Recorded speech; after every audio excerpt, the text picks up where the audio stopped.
کہ وہ بالکل بیچاری چھوت ہو کے پڑی رہتی. حتیٰ کہ آج بھی سامعین کا چونکہ زیادہ تعلق جو ہے وہ بلاد ہند سے ہے. آپ جانتے ہیں کہ ہندوؤں میں بھی یہ رسمیں ہیں، اور ہندوؤں کی وجہ سے بعض ضعیف الاعتقاد مسلمانوں میں بھی یہ رسمیں ہیں کہ اگر کسی کے گھر میں بیمار ہے تو حیض والی عورت جو ہے وہ مریض کے سامنے نہ آئے. اگر کسی کے گھر میں کوئی اللہ معاف کرے بچی کو چیچک ہے، سمال پاکس جسے آپ کہتے ہیں، تو اس میں تو یہ جرم عظیم ہے کہ کوئی حیض والی عورت اس کے سامنے آ جائے. وہ کہتے ہیں بس اس کی بیماری میں اضافہ ہو جائے. اسی طرح وہ کسی اہم تقریب میں، یعنی ان کی مذہبی تقریب میں بھی وہ شریک نہیں ہو سکتے. لیکن یہ اسلام نے عورت کو عزت دی. اسلام نے عورت کو یہ بات سمجھائی کہ بھی حیض ایک چیز ہے جو اللہ نے ایک عورت پہ لکھی ہے. اس کا مطلب یہ نہیں ہوتا نعوذ باللہ کہ وہ ایک ناپاک چیز ہو گئی ہے اور اس کو دور کر دیا جائے اور معاشرے سے کاٹ دیا جائے. اب وہ نہ تو کھانا پکائے اور نہ خامند کی خدمت کرے اور نہ خامند کے ساتھ بیٹھے. یہ تمام چیزیں اسلام نے اس کی نفی کی. اسلام کہتا ہے وہ ٹھیک ہے، عورت ہے، وہ تمام معاملات میں آزاد ہیں، حتیٰ کہ ایام حیض میں وہ اللہ کا ذکر کرے. ایام حیض میں اگر وہ حج پہ آئی ہوئی ہے تو بیگ پڑھے، تلبیہ پڑھے، دعائیں کرے. ایام حیض کے اندر اپنے گھر والوں کی، بچوں کی، گھر والوں کی کھانا پکائے، کھانا کھائے، اکٹھے بیٹھ کے بات کرے، اپنے خاوند کے ساتھ ایک بستر پہ لیٹے. حتیٰ کہ صحیح احادیث مبارک میں ہے کہ حضور صلی اللہ علیہ وسلم نے ایک دفعہ سیدہ عائشہ صدیقہ رضی اللہ تعالی عنہا کو ارشاد فرمایا، اور آپ جانتے ہیں الحمدللہ مکہ مدینہ میں رہنے والے میرے بھائی، کہ سرکار دو عالم کا اب جہاں مزار مبارک ہے، قبر مبارک ہے، روضہ مبارک ہے، یہ بی بی عائشہ کا حجرہ ہے، یہی گھر ہے. یعنی سرکار دو جہاں کی زندگی میں یہ عائشہ کا گھر تھا. یہ حجرہ ہے عائشہ، اور حضور کا گھر یہ تھا کہ ایک حجرہ تھا اور تھوڑا سا آگے سین. تو ایک دن حضور صلی اللہ علیہ وسلم نے فرمایا کہ عائشہ ناولینی الخمرۃ من المسجد، کہ مسجد سے مجھے ایک پرچہ اٹھا کے دو. کیونکہ اس زمانے میں عام طور پہ یہ چٹائیاں جو ہمارے ملکوں میں عام رواج ہے، یا تو کنکریاں ہوتی تھی، چھوٹی چھوٹی حصوہ ہوتی تھی، ان پہ نماز پڑھی جاتی تھی، یا کوئی چٹائی ڈال دیتے. حضور نے فرمایا کہ ایک چٹائی لے لو تاکہ میں نماز پڑھوں کمرے میں. تو بی بی عائشہ صدیقہ رضی اللہ تعالی عنہا نے عرض کیا کہ یا رسول اللہ انا حائض، حضور میں تو حیض میں ہوں. حضور ناراض ہو گیا، فرمایا ہیزت کی لیست بیدک. فرمایا عائشہ کیا بات کر رہی ہو، حیض تمہارے کو ہاتھوں میں، اصل کی بات کرو. تم مسجد میں داخل نہیں ہو رہی، تم اپنے حجرے میں بیٹھی ہو، ہاتھ بڑھا کے ایک چیز لے لو مسجد سے، کوئی بات نہیں. تو بی بی صاحبہ نے اٹھا کے حضور صلی اللہ علیہ وسلم، اب دیکھیں مصلی ہے، مسجد سے لیا ہے، اور شاہ کی کس کو دے رہی ہے، سرکار دو جہاں صلی اللہ علیہ وسلم، اور حضور اسی پہ نماز پڑھے. اسی طرح بی بی عائشہ صدیقہ رضی اللہ تعالی عنہا کی روایت ہے کہ ایام حیض کے دنوں میں حضور صلی اللہ علیہ وسلم اپنی ازواج مطہرات کے ساتھ ایک بستر پہ لیٹتے تھے. صرف ازواج مطہرات یہ احتیاط فرماتی تھی کہ اپنے کپڑے کو باندھ دیتی تھی تاکہ کوئی خون کا ذرہ، کوئی خون جو ہے وہ کسی دوسرے کپڑے کو بلا وجہ نہ لگے. اس میں کوئی شک نہیں کہ وہ خون جو ہے پلید ہے، نجس ہے، ناپاک ہے. لیکن اس کا معنی یہ نہیں ہے کہ عورت جو ہے وہ ہمیشہ کے لیے، اور جتنے دن اس کا ایام حیض ہیں، بعض عورتوں کی 4 دن عادت ہے، بعض کی 3 دن عادت ہے، بعض کی 7 دن عادت ہے، بعض کی 8 دن عادت ہے، تو وہ 8 دن کے لیے اچھوت بن کے بیچاری رہ جائے. اسلام نے کہا کہ نہیں، تمہارے سارے حقوق بحال ہیں. صرف اسلام نے منع کیا ہے کہ ایام حیض میں میاں بیوی مباشرت نہیں کر سکتے. اور مباشرت کے 2 معنی ہوتے ہیں. ایک مباشرت کا معنی ہوتا ہے التقاء البشرۃ بالبشرۃ، یعنی بدن کا بدن سے لگنا، یہ تو جائز ہے۔ اور جو مباشرت منع ہے اس کا معنی ہے کہ جماع کرنا، کہ میاں بیوی مجامعت نہیں کرنا،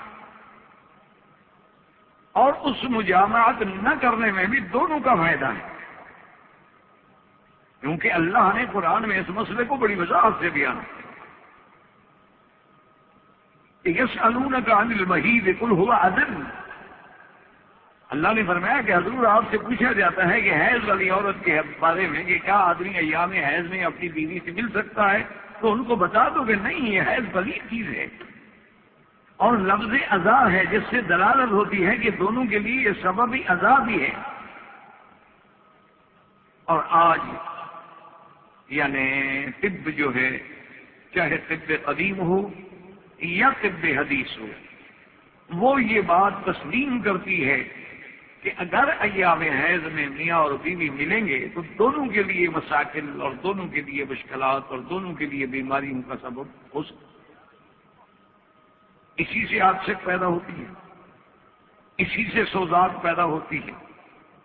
اور یہی وہ حیوانیت ہے جس سے آج ایڈز تک لوگ پہنچے،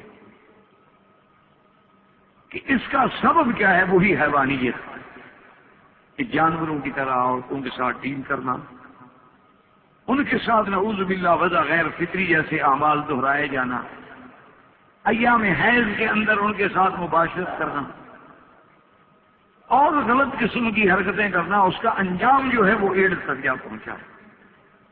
اسلام نے صرف یہ پابندی لگا دی کہ قل هو اذى فاعتذروهن،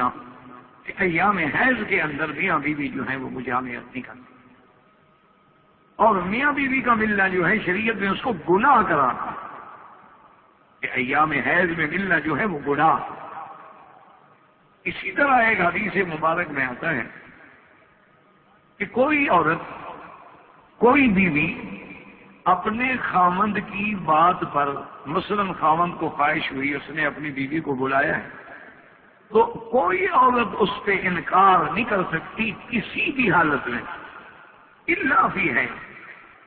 مگر وہ حیض کی حالت میں ہے تو انکار کر سکتی ہے کہ میں حیض ہوں، یا وہ نفاس کی حالت، یا وہ مریض ہے، بیمار ہے، تو اس کے علاوہ انکار کرنا جو ہے، بلکہ صریح حدیث مبارک میں یہ آتا ہے کہ اگر ایک خاوند نے اپنی بیوی کو اپنے فراش پہ بلایا اور دعوت دی، فابت، اس نے انکار کیا، تو حدیث میں آتا ہے تلعنہ الملائکہ، اللہ کے فرشتے اس کے لعنت کرتے۔ اور اگر میری بیٹیاں، میری بہنیں ٹھنڈے دل سے غور کریں تو آج تقریباً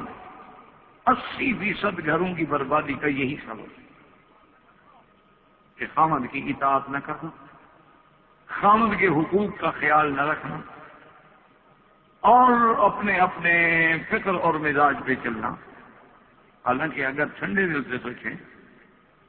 تو اگر عورت کھانا پکا کے دیتی ہے بڑی اچھی بات ہے، یہ اس کی خدمت ہے، یہ اس کی اعانت ہے، یہ اس کے گھر کو آباد کرنے کا ایک بہت بڑا احسان ہے۔ لیکن کھانا تو ملازم یا خامن جو ہے وہ کسی نوکر سے بھی بنوا سکتا، کھانے کے لیے وہ کسی ریسٹورینٹ میں بیٹھ کر بھی کھانا کھا سکتا، کھانے کے لیے وہ بیچارہ ڈیوٹی کے دوران میں سینڈوچ منگوا کے بھی کھا لیتا، کھانا کھا سکتا ہے، کپڑے دھلوا سکتا ہے، کسی لانڈری پہ کپڑے بھیج دے وہ دھل جائیں اور گھر سے اچھے دھلیں گے۔ اسی طریقے سے اس کے باقی جتنے امور ہیں، اس کی صفائی ہے، اس کے کپڑے ہیں، اس کے کمرے کو ٹھیک کرانا ہے، ملازم سے کرا سکتا۔ تو اللہ تبارک و تعالیٰ نے میاں اور بیوی کو جو فرمایا ہن لباس لکم وانتم لباس لہن، تم عورت کا لباس ہو، عورت تمہارا لباس ہے۔ کیا مانا؟ کہ جیسے لباس تمہارے بدن کو ڈھانپ لیتا، جیسے لباس میں تمہارا بدن چھپ جاتا، اسی طرح مرد اور عورت جو ہیں ایک دوسرے کو گناہوں سے ڈھانپ لیتے، ایک دوسرے کو بچا لے۔ تو جب اس کی خواہشات کا ایک جائز حل موجود ہوگا تو خاوند بلا وجہ جو ہے گناہ کی طرف آمادہ نہیں ہوگا۔ اسی لیے اسلام نے حکم دیا ہے کہ ولو علی تنور، کہ اگر ایک عورت تنور پہ کھڑی ہو کے روٹیاں لگا رہی ہے اور خاوند ہے، انسان ہے، باہر گیا، اس کی کوئی نظر کسی عورت پہ پڑ گئی، جذبات اس کے بھڑک اٹھے، تو وہ واپس حضور نے فرمایا کہ ارجع الی اہلک، اپنے گھر واپس آؤ، تم جو دوسری عورت میں ڈھونڈنا چاہتے ہو اللہ نے تمہارے گھر میں بھی تو رکھا ہے تاکہ تم اپنے حلال سے تمتع حاصل کرو۔ تو اسلام یہ حکم دیتا ہے کہ ولو علی تنور، اگر عورت تنور پہ روٹیاں لگا رہی تھی اور خاوند نے بلایا تو روٹیاں چھوڑ دے اور خاوند کی خواہش کا احترام کرے۔ اس کی وجہ یہ ہے کہ روٹیاں تنور میں جل جائیں گی، تو روٹی کا جل جانا تو بہتر ہے، لیکن خاوند زنا کرنے کے بعد جہنم میں جلے تو وہ تو بہت بری بات۔ اس لیے اس کو جہنم کی آگ سے بچانے سے تو بہتر ہے کہ روٹی جلتی ہے تو جل جائے، کھانا بگڑتا ہے تو بگڑ جائے، سالن جل جاتا ہے تو جلنے دو، لیکن خاوند کو تو نہ جلاؤ۔ اسی لیے اسلام نے حکم دیا کہ ولو علی رحل، کہ اگر خاوند اور بیوی دونوں یعنی شغلوں پہ ہیں اور اونٹوں کا سفر ہے اور وہاں خاوند کے جذبات میں حدت آئی ہے تو عورت کو وہاں بھی انکار نہیں کرنا چاہیے۔ اسی لیے آپ دیکھیں، ویسے یعنی بعض لوگ سمجھتے ہیں کہ ایسی باتیں کرنا جو ہے یہ ظاہری آداب، لیکن یاد رکھیں ان اللہ لا یستحی عن الحق، حق کے معاملے میں کوئی استحیاء نہیں۔ اور لطف کی بات یہ ہے کہ آج ہم حرام سے تو حیا نہیں کرتے۔ آپ اپنے اپنے قبروں میں چھپ کر ہم جناب پلے بوائے میگزین پڑھیں گے، اپنے اپنے قبروں میں چھپ کر ہم جناب بلیو فلمیں اور ویری ڈیپ بلیو فلمیں دیکھیں گے، ہم اپنے اپنے قبروں میں چھپ کر غلط سیڈیز دیکھیں گے،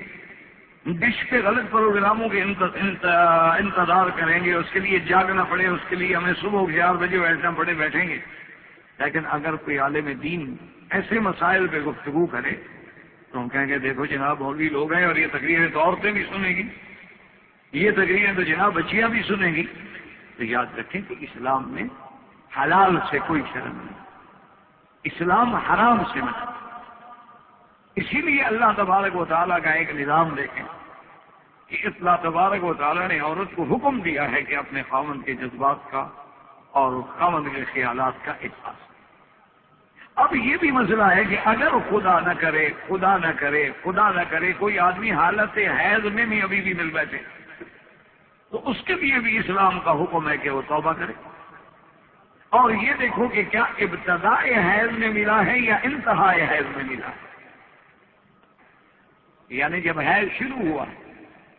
اس وقت میاں بیوی کی ملاقات ہوئی ہے یا جب ختم ہونے والا آخری دن تھے اس میں ملاقات ہوئی ہے، کہ اگر ابتدائی ایام ہیں زیادہ خیرات کریں، بعد میں ہے کہ 1 دینار صدقہ، اور اگر آخر میں ہیں تو نصف دینار صدقہ کرے، اور سب سے بڑی بات یہ ہے کہ وہ توبہ کرے اور استغفار کرے کہ یہ گناہ ہے اور یہ اللہ کے حکم کی خلاف ورزی ہے اور نص قرآنی کا انکار ہے اور اپنی ذات کو اور بیوی کی ذات کو ایک اہم ترین بیماریوں میں ڈالنے کا ذریعہ ہے جس سے اللہ تبارک و تعالیٰ نے منع۔ اور دیکھیں قرآن وضاحت کرتا ہے فَإِذَا تَطَهَّرْنَ، جب وہ عورتیں پاک ہو جائیں۔ آپ اندازہ کریں کہ اسلام نے پاک ہونا بھی سکھلایا، حتیٰ کہ ایک عورت حضور صلی اللہ علیہ وسلم کی خدمت میں آئی، یا رسول اللہ صلی اللہ علیہ وسلم عورت حیض سے کیسے پاک ہوئی؟ حضور صلی اللہ علیہ وسلم نے فرما دیا، اور یہ مسئلہ بھی اچھی طرح سمجھ لیں کہ یہ معنی نہیں ہوتا کہ ہم نے خون بند ہو گیا ہے، بلکہ عورت کو اچھی طرح سے کپاس جو ہے اپنے جسم کے اندر رکھنی چاہیے، لیکن احتیاط کریں۔ ہمارے دیہاتوں میں ہمارے بہت بڑے جو دور افتادہ قصبات ہوتے ہیں ان میں اللہ معاف کرے ہماری بیٹیاں احتیاط نہیں کرتی، کپاس میلی ہے، کپاس صاف نہیں ہے، یا کوئی گندا کپڑا اپنے بدن سے لگا لیتی ہیں اور اس کا انجام بڑا بھیانک ہوتا ہے، اس سے بڑی بڑی بیماریاں پیدا ہوتی ہیں۔ اللہ معاف کرے، اللہ ہر مسلمان کی بیوی پہ رحم فرمائے۔ یعنی یہ جس کو آپ مجھ سے زیادہ جانتے ہیں، میری تو یہ لائن نہیں ہے، لیکن اس سے وہ ٹیٹنس کا مریض ہو جاتی ہے۔ ہمارے دیہاتوں میں سمجھتے ہیں کہ اس کو سردی ہو گئی، اللہ معاف کرے، اس بیچاری کو ٹیٹنس کے جب دورے پڑتے ہیں اور تشنج ہوتا ہے اور انگلیاں اکڑ رہی ہیں اور گردن اکڑ رہی ہے اور بیچاری کا بدن اکڑ رہا ہے وہ کہتے ہیں جی سردی ہوگی اس کو حلوے کا پٹا چڑھاؤ، یعنی مولوی کو بھی حلوے کا پٹا چڑھاتے ہیں، بیمار کو بھی حلوے کا پٹا چڑھاتے ہیں، کیونکہ اور اس کے بعد آگ جلاؤ، رضائیاں ڈالو، اور سردی ہر بیچاری کو سردی تھوڑی ہو گئی ہو، وہ تو غریب اس بیماری کا شکار ہو جاتی ہے، اس کے ویکسین کے علاوہ کوئی علاج نہیں ہے۔ تو اس کا سب سے بڑا سبب جو ہے ایام حیض میں غلط کپڑے کا استعمال، یا ولادت کے بعد غلط کپڑے کا استعمال۔ احتیاط بھی کرتی ہے اور سمجھتی ہے کہ خون بھی ناپاک ہے، یہ حیض کے خون ہے اور میں نے تو پھینکنا ہے، تو اس لیے اب میلا کپڑا ہے یا خراب کپڑا ہے یا پرانا کپڑا ہے، خدا نہ خواستہ اس میں جراثیم ہے، تو اس لیے حکم ہے کہ عورت اپنے بدن کے اندر اچھی طرح پاک قسم کی، صاف قسم کی، اور آج کل تو اللہ کا شکر ہے وسائل ہیں، ذرائع ہیں، آج کل تو دیہاتوں کے اندر بھی آپ کو میڈیکل سٹور پہ ایسی چیزیں مل جاتی ہیں جن پہ آدمی کو تسلی ہوتی ہے، یا کم از کم خاوند کی ذمہ داری ہے کہ ایسی چیزوں کو گھر میں رکھے تاکہ اس کی بیوی محتاج نہ ہو، اس کی بیوی کسی غلط بیماری کا شکار نہ ہو، تو اپنے بدن کے اندر کپاس ہو۔ اور اسی طرح اسلام یہ بھی حکم دیتا ہے کہ کپاس کے بعد تسلی ہو گئی کہ کوئی بلیڈنگ نہیں، اس پہ کوئی خون کا اثر نہیں، بالکل صاف ہے کپاس، تو اب اس کے بعد وہ کپاس رکھے جس کے ساتھ خوشبو، تاکہ اندر جو روائح کریاں ہیں، جو ایام مرور دم کی وجہ سے وہاں کچھ گندی ہوا اور گندا خون گزرتا رہا ہے، تو اس کی وجہ سے وہاں ایک گندی ہوا پیدا ہو جاتی ہے بدن میں، اس کے ازالے کے لیے اسلام کا حکم ہے کہ عورت اپنے جسم کے اندر خوشبو رکھے، لیکن اس میں بھی احتیاط کریں کہ کوئی کیمیکل والی خوشبو نہ ہو، کوئی آج کے پرفیوم نہ ہو، چونکہ ان میں الکوہول ہوتا ہے، ان میں سگریٹ ہوتی ہے، ان میں کیا کیا بلائیں ہوتی ہیں۔ یعنی وہ خوشبو کا معنی یہ ہے کہ وہ پرانے دور میں جو عطر گلاب ہوتے تھے اور سندل میں بنے ہوئے، کیونکہ سندل ٹھنڈا ہوتا ہے، عورت کے جسم کو نقصان نہیں پہنچاتا، اور اگر آپ یہ کیمیکل والا ہوگا تو جسم کو جلا ڈالے گا، اس سے تو اور زخم ہونے کا خطرہ ہے، تو اس لیے وہ خوشبو رکھے۔ اور پھر اس کے بعد اسلام نے نہانے کا بھی طریقہ بتایا ہے کہ عورت کیسے پاک ہوگی، اس لیے یاد رکھ لیں کہ غسل کے اندر 3 چیزیں جو ہیں وہ فرائض میں شمار ہیں، کہ اگر اس میں ایک چیز پر بھی آپ عمل نہیں کریں گے تو وہ فرض ادا ہی نہیں ہوگا، یعنی غسل ہی نہیں ہوگا، چاہے مرد ہو یا عورت۔ ایک تو اس میں یہ ہوتا ہے کہ منہ بھر کے کلی کرنا، کیا مانا یہ نہیں کہ ایسے بس ہونٹوں کو پانی لگے اور نیچے پھینک دیا، ہونٹوں کو پانی لگے، یہ نہیں کلی ہوتی۔ کلی کا مانا ہوتا ہے کہ منہ بھر کے حلق تک پانی پہنچے، پورا منہ بھرا ہو تاکہ حلق تک پانی پہنچے اور منہ کو صاف کرے، اور اسی طرح 3 دفعہ پانی ناک میں دینا، اور اس کے لیے بھی حکم ہے کہ یہ جو ناک کی نرم ہڈی ہے یہاں تک پانی کو اوپر کھینچے، یعنی سانس کے ساتھ پانی کو اوپر لے تاکہ وہ پانی نرم ہڈی تک پہنچے، پھر ناک کو اچھی طرح صاف کرے۔ اور اس کے بعد تیسرا فرض غسل میں ہے کہ سارے سر سے لے کر پاؤں تک پورے بدن پہ پانی کا پہنچانا، یعنی کوئی جگہ ایسی نہ رہ جائے جہاں پانی نہ پہنچے۔ تو اس لیے حکم ہے کہ عورتیں، بعض عورتوں کے بال جو ہیں ماشاءاللہ وہ گہرے ہوتے ہیں، گھنے ہوتے ہیں، بعض عورتوں کے بال جو ہیں دیہات میں جیسے ہوتے ہیں نا، وہ ان کو بیچاریاں وہ بنا دیتی ہیں، گوندتی ہیں، گوندے ہوئے بال ہوتے ہیں اور بڑا کھینچ کھینچ کے گوندے ہوئے ہوتے ہیں، تو اسلام یہ حکم دیتا ہے کہ پانی ہر حال میں ان کی جڑوں کو پہنچے، اگر پانی جڑوں کو نہ پہنچا تو غسل نہیں ہوگا، تو اگر اس کے گوندنے کی وجہ سے پانی نہیں پہنچ سکتا، انگلیاں اچھی طرح وہ بیچاری نہیں چلا سکتی اپنے بالوں میں، تو پھر اس کے لیے کھولنا ہوگا، اور اگر وہ پانی پہنچ رہا ہے تو پھر کھولنے کی کوئی ضرورت نہیں ہے کہ وہ پانی ان کے جڑوں تک بھی پہنچا دے اور پھر پانی سارے بدن پر بھی پہنچا دے اور سارے بالوں پر بھی پہنچا دے۔ اور اسی طرح ایک مسئلہ یہ بھی سوچ لیں کہ کیا عورت اپنے بالوں کے ساتھ دوسرے بال لگا سکتی ہے؟ تو اس میں اسلام یہ کہتا ہے کہ بعض عورتیں دھوکہ دینے کے لیے کہ اس کے بڑے لمبے بال ہیں تو وہ کچھ بالوں کے بنے ہوئے حصے لے کر اپنے بالوں سے ان کو جوڑ دیتی ہیں اور بال لمبے نظر آتے ہیں، اس کی اسلام کی اجازت نہیں دیتا، اسلام منع کرتا ہے کہ یہ دھوکہ ہے اور اسلام دھوکہ دینے سے منع کرتا ہے۔ اچھا، ایک یہ ہوتا ہے کہ مثلاً ایک عورت ہے بیچاری، اس کے بال جو ہیں اس کے اندر کچھ ایسے حالات ہیں کہ وہ کاٹنا چاہے تو اس کی بھی اسلام نے وضاحت کر دی کہ اگر بطور فیشن کاٹنا چاہتی ہے تو حرام ہے۔ جیسے کہ آج عورتیں جاتی ہیں اور اپنے بیوٹیشن میں،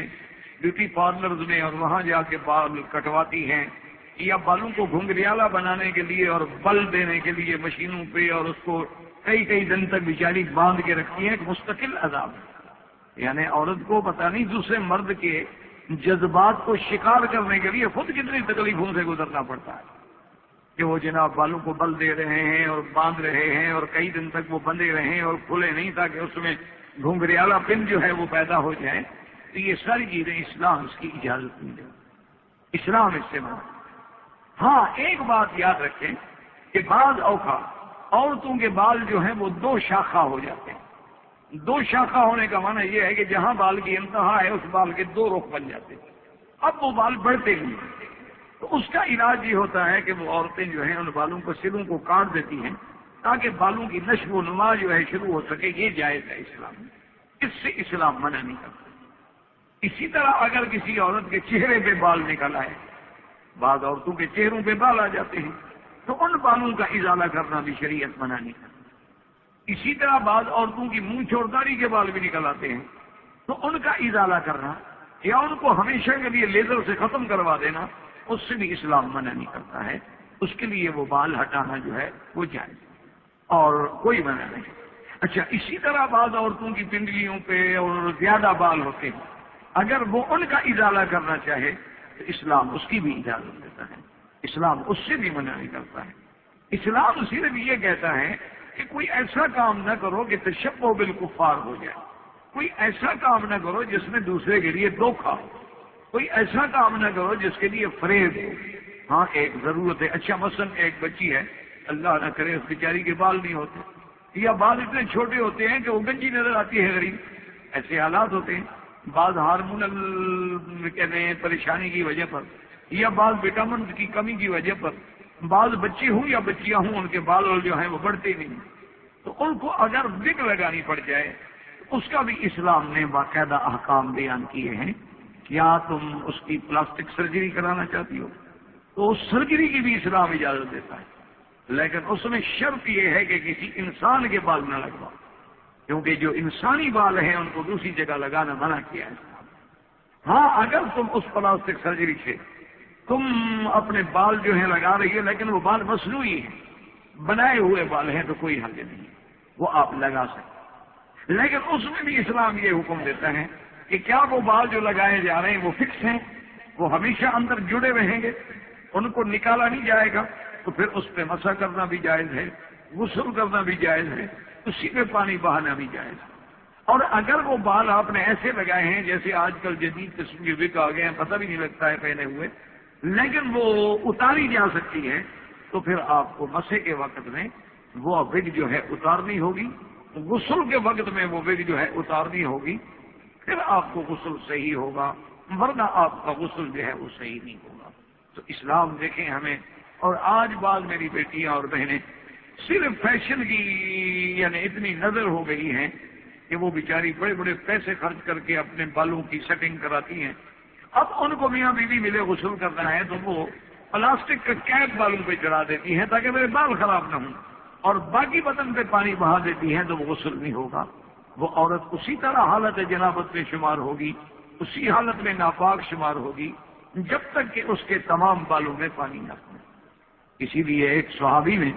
سیدنا علی رضی اللہ تعالیٰ عنہ سے پوچھا کہ حضرت علی، جب بھی ہم آپ کو دیکھتے ہیں آپ بالکل گنجے ہوتے ہیں، اس طرح پھر رکھتے ہیں، خیریت تو ہے، آپ کے بال اچھے نہیں، کیا بات؟ حضرت علی نے فرمایا، خدا کے بندے میرے بال تو بہت خوبصورت ہیں، لیکن میں نے حضور پاک سے سنا تھا کہ تحت کل شعرۃ جنابۃ، کہ بال کے نیچے جنابت ہوتی ہے، جب تک پانی نہیں پہنچے گا تو جنابت سے پاک نہیں ہوں گے۔ فآذیت راسی، میں تو بھائی اپنے سر کا دشمن بن گیا، میں تو اب ہفتے میں اس طرح پھروا دیتا ہوں کہ نہ ہوں گے نہ جھگڑا پڑے گا، میرے غسل میں تو فرق نہ ہے، ایسا نہ ہو کہ جب غسل نہیں ہوگا تو نماز نہیں ہوگی، مسا نہیں ہوگا تو نماز نہیں ہوگی،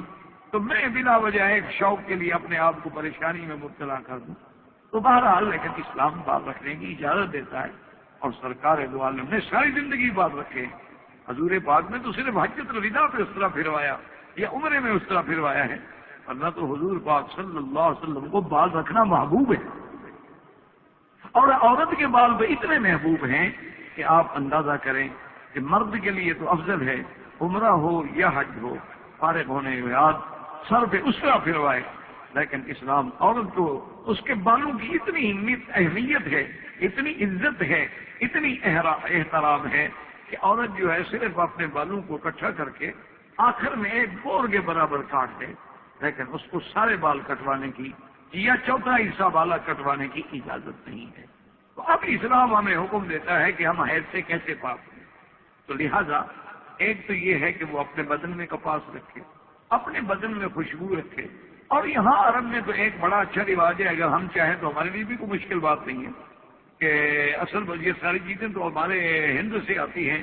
عود ہو، اگر ہو، یہ خوشبویات ہوں، یہ اصل جو ہے یہ تو ہمارے ملکوں سے آتی ہیں یہ چیزیں، لیکن اس کا استعمال الحمدللہ عرب کرتے ہیں، ہمیں عطر سے محبت ہی نہیں رہی۔ حالانکہ طیب ایسی چیز ہے کہ سرکار دو جہاں فرماتے ہیں حبب الی من الدنیا بثلاث، دنیا کی چیزوں میں تین ہی چیزیں تو مجھے پسند ہیں، الطیب سب سے پہلے حضور نے خوشبو شمار فرمائی۔ تو اس کا ایک طریقہ یہ ہے کہ آپ نے یہاں پر دیکھا ہوگا کہ لوگ مبخرہ جس کو کہتے ہیں کہ اس میں کولے ڈال دیتے ہیں، اور آج کل وہ ویسے بھی ملتی ہیں جو الیکٹرک سے چلتے ہیں، اور اس میں وہ عود کی لکڑی ڈال دیتے ہیں یا سندل کی لکڑی ڈال دیتے ہیں، تو اس سے پھر وہ دھواں اٹھتا رہتا ہے اور خوشبو پھیلتی رہتی ہے، اور وہ جتنا قیمتی ہوتا ہے اتنا اچھی خوشبوئیں ہوتی ہیں۔ تو اس کو بھی علماء نے لکھا ہے کہ کوئی عورت اگر اس کا استعمال کرے کہ بھی وہ اس خوشبو کو، اس دھوئیں کو کپڑا اپنے اوپر لے کر کھڑی ہو جائے تاکہ پورے بدن میں خوشبو آئے، اس کے فائدہ یہ ہوگا کہ اس کی بیماریوں سے بچے گی، وہ اپنے بدن کے امراض سے بچے گی، اور اپنے بدن کے روایات کریہہ سے بچے گی۔ تو اب اس کے بعد جناب عورت جب غسل کرنا چاہے تو سب سے پہلے یاد رکھیں کہ جب میری بیٹی، میری بہن غسل میں حمام میں جائیں، ایک تو احتیاط کیا کریں۔ یہی وجہ ہوتی ہے کہ عورتوں پر جنات کا اثر زیادہ ہو، یہی وجہ ہوتی ہے کہ عورتوں پر سحر کا اثر زیادہ ہو، یہی وجہ ہوتی ہے کہ عورتوں پر اعمال سفلی کا اثر زیادہ ہوتا ہے، کیونکہ یہ ساری چیزیں ناپاکی پہ حملہ کرتی ہیں، اور یہ ساری چیزیں اس وقت حملہ کرتی ہیں جب عورت ناپاک۔ اس لیے عورت احتیاط رکھے اور اپنے حمام کو بند رکھے تاکہ اس کے بدن پر بلا ضرورت کسی عورت کی نظر پڑنا بھی حرام ہے۔ یہ نہیں ہے کہ بھی عورت کو دیکھتی رہے، یہ بالکل منع ہے اور یہ شریعت کے خلاف ہے۔ عورت کا بدن جو ہے اللہ نے اتنا عزت دی ہے اس کو کہ ماں سوائے شوہر کے، اور شوہر کے لیے ماں سوائے بیوی کے، ناف سے لے کر اس کا جو حصہ سر سے لے کر پاؤں تک بدن کھولنا جو ہے وہ کسی کے لیے جائز نہیں ہے۔ تو اب جناب عورت جو ہے سب سے پہلے تو اپنا استنجا کرے اور اپنے بدن کے ان حصوں کو دھوئے جہاں جہاں شبہ ہے کہ مجھے خون لگا ہوگا، اور اس کے لیے صفائی کا اتنا اہتمام کرے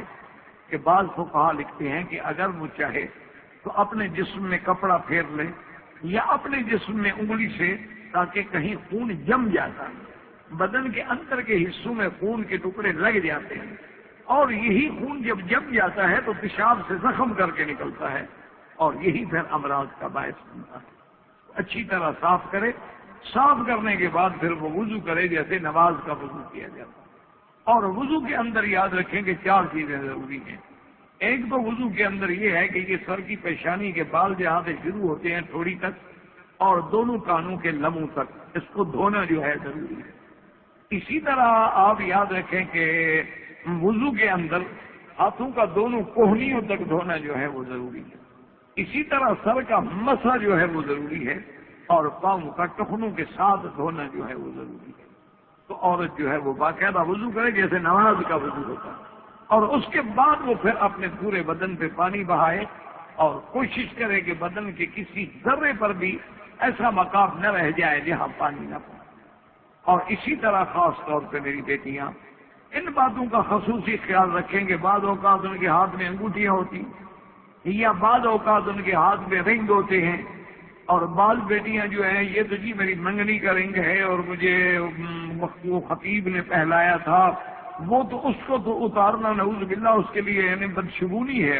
یہ انگوٹھی میں خاوند کی انگوٹھی اتار دوں، تو اگر وہ انگوٹھی ہے تو اس کو ہلائے تاکہ اس کے نیچے پانی پہنچے۔ نہیں اتارنا چاہتی ہے نہ اتارے، لیکن اس کو حرکت دے تاکہ اس کے نیچے کا حصہ جو ہے ایسا نہ ہو کہ وہ خشک رہ جائے۔ اچھا 1 منٹ کے لیے عورت نے غسل کر لیا،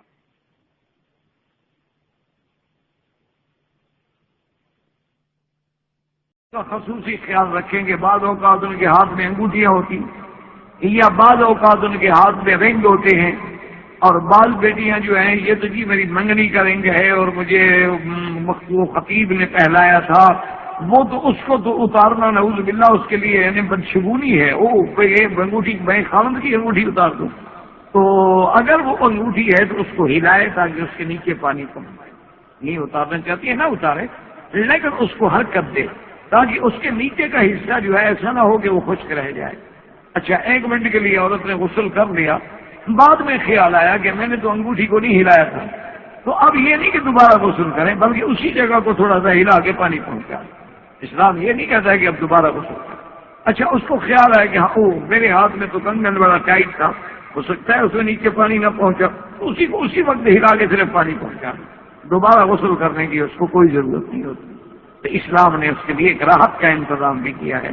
کہ فوری طور پر عورت اور غسل جنابت میں اسلام یہ بھی حکم دیتا ہے کہ نفاس میں حیض کی مدت جو ہے کم از کم 3 دن اور زیادہ سے زیادہ 10 دن، 10 دن کے بعد بھی اگر خون آ رہا ہے تو یہ بیماری ہوگی، استحاضہ ہوگا، یہ حیض نہیں ہوگا۔ استحاضہ کا معنی کیا ہوتا ہے کہ عورت غسل کرے، نماز پڑھے، روزہ رکھے، اس میں منع نہیں ہے، لیکن حیض کے دنوں میں نہ نماز پڑھ سکتی ہے، نہ روزہ رکھ سکتی ہے، نہ اپنے خاوند سے مل سکتی ہے، اور نہ بلا ضرورت تلاوت قرآن کرے، اور نہ قرآن کو چھوئے اور نہ قرآن کو ہاتھ لگائے۔ اور جب عورت نے غسل کر لیا ایسے تو پاک ہو گئی، پاک ہونے کے بعد اللہ نے فرمایا فَأْتُوهُنَّ مِنْ حَيْثُ أَمَرَكُمُ اللَّهُ۔ اب اگر میاں بیوی ملیں تو ان کو اجازت ہے، اور میاں بیوی کے ملنے کے لیے بھی صرف ایک پابندی ہے کہ کوئی خاوند اپنی بیوی کے ساتھ غیر وضع فطری کام نہیں کر سکتا۔ اما صحیح کام جو ہے اس لیے حضور نے فرمایا کہ فی سمام واحد، لیکن یہ اس کا حق ہے کہ وہ اس کی جو شکل اختیار کرے اس کو اجازت ہے۔ اور میاں بیوی کا آپس میں کھیلنا، میاں بیوی کا آپس میں ملنا، میاں بیوی کا آپس میں ملاعبت کرنا، میاں بیوی کا آپس میں مداعبت کرنا، میاں بیوی کا ایک دوسرے کی زبان چوس کے لعاب لینا، یہ سب چیزیں سنت میں موجود ہیں، یہ سب چیزوں کا حدیث رسول میں حکم موجود ہے۔ حتیٰ کہ ایک صحابی سے حضور نے پوچھا کہ تم نے کیوں اسی شاہ نے کہا حضور میں نے بیوہ عورت ہے، اچھا لیکن اگر تم تمہاری لڑکی سے شادی کرتے تو اچھا تھا، وہ تمہارا لعاب چوستی تم اس کا لعاب چوستے، تو تم نے کہا حضور میری بہنیں ہیں وہ بیچاری گھر میں بیٹھی ہیں، میں ایک اور نوجوان لڑکی لے آتا تو میرے بہنوں کی حفاظت کون کرتا۔ تو حضور نے بڑی دعا دی، حضور صلی اللہ علیہ وسلم بڑے خوش ہوئے کہ تم نے اپنے جذبات کی قربانی دی لیکن اپنے بہنوں کا خیال رکھا، تم نے اپنی جوانی کا خیال نہیں کیا۔ اب ہر آدمی چاہتا ہے کہ میں جوان لڑکی سے شادی کروں، اور لیکن تم نے اپنی بہنوں کا اور اپنی بہنوں کی مستقبل کا، ان کے تحفظ کے لیے ایک بیوہ عورت سے شادی کرنا قبول کر لیا ہے۔ تو اسلام نے ہمیں یہ حکم دیا۔ اب اسی طرح ایک مسئلہ ہے نفاس۔ نفاس کی بات سمجھیں، نفاس کہتے ہیں ولادت کے بعد جو خون آتا ہے اس کو نفاس کہا جاتا ہے، یعنی عورت کے ہاں جب بچہ پیدا ہوتا ہے تو اس کے بعد جو خون ہے وہ نفاس ہے۔ لیکن اس میں ایک بات یاد رکھ لیں کہ ہمارے ہاں ایک بڑی غلط العوام بات ہو گئی ہے، یا جسے غلط العام بھی آپ کہہ سکتے ہیں، کہ ہر آدمی عام طور پر علم والے تو علم والے ہیں، لیکن عام لوگ جو ہیں وہ یہ سمجھتے ہیں کہ اگر عورت کے ہاں بچہ پیدا ہو تو 40 دن کے بعد عورت پاک ہوگی۔ اور دیہاتوں میں تو یہ بات یعنی ایسی ہے، اللہ معاف فرمائے کہ جیسے 2 اور 2 4 ہوتے ہیں، تو جی عورت کا چلے میں ہے، عورت چلے میں ہے، عورت چلے میں، ابھی چلا نہیں گزرا۔ یہ جہالت کی بات ہے، یہ بے وقوفی کی بات ہے، اس لیے کہ حیض کی تو کم از کم مدت کتنی تھی 3 دن، اور زیادہ سے زیادہ کتنی تھی 10 دن، لیکن نفاس کی تو مدت ہی نہیں ہے۔ اسلام نے نفاس کے لیے کوئی مدت نہیں رکھی۔ کیا مانا اگر ایک عورت کو آج بچہ پیدا ہوا اور 4 گھنٹے کے بعد خون بند ہو گیا، 1 دن کے بعد خون بند ہو گیا، 2 دن کے بعد خون بند ہو گیا، 3 دن کے بعد خون بند ہو گیا، تسلی ہو گئی، یقین ہو گیا کہ بلکہ عورت پاک ہو گئی، بس وہ غسل کر سکتی ہے، وہ نماز پڑھ سکتی ہے، وہ روزہ رکھ سکتی ہے، وہ میاں بیوی سے مل سکتی ہے۔ تو اس لیے نفاس کو 40 دن کا قرار دینا یہ بے وقوفی کی بات ہے۔ 40 دن کا مسئلہ یہ ہے کہ ولادت کے بعد بلیڈنگ ہو رہی ہے، اب وہ رکا نہیں خون، صبح آ گیا پھر شام کو تھوڑا سا آ گیا، اچھا ایک دن نہیں آیا، دوسرے دن پھر آ گیا، تو اب اس کو ہم 40 دن تک دیکھیں گے کہ 40 دن جب تک نہیں گزریں گے ہم سمجھیں گے کہ وہ نفاس ہے۔ اچھا 40 دن کے بعد بھی خون آ رہا ہے تو اب ہم سمجھیں گے کہ استحاضہ ہے، بیماری ہے، وہ نفاس نہیں ہے۔ یعنی اگر 40 دن گزر گئے لیکن خون بند نہیں ہوا تو اس کا معنی یہ ہے کہ بیماری ہے، استحاضہ ہے۔ پھر عورت غسل کرے گی اور عورت نماز بھی پڑھے گی اور عورت روزہ بھی رکھے گی۔ اور اسی طرح دیکھیں کہ اسلام نے عورت کے لیے کتنی رعایت کہ اگر ایام حیض میں ہے، مثلا ایک عورت کی 8 دن کی عادت ہے اور روز کی 5 نمازیں ہیں، اس کا مطلب یہ ہے کہ اس کی تو 40 نمازیں قضا ہو گئی۔ اس لیے اسلام کہتا ہے کہ جو حیض کی وجہ سے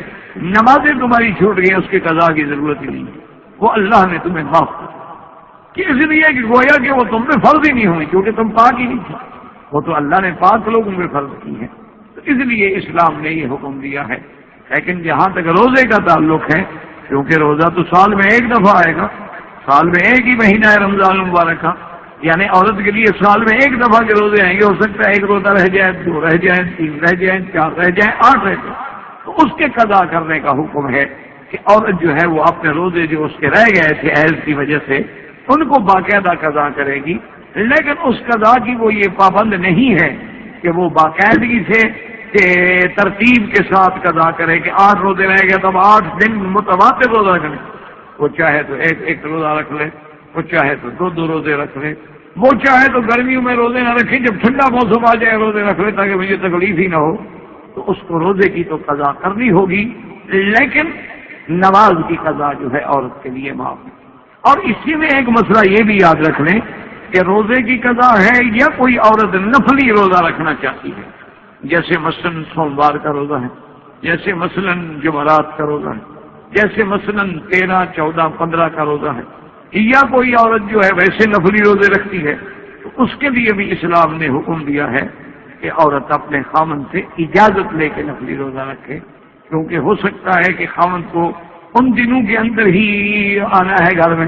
ان دنوں کے اندر وہ چھٹی پہ آ رہا ہے اور بیگم کہے جی میں تو روزے کے ساتھ ہوں، تو اسلام منع کہ اسلام نفلی روزے میں بغیر خاوند کی اجازت کے وہ روزہ نہیں رکھ سکتا،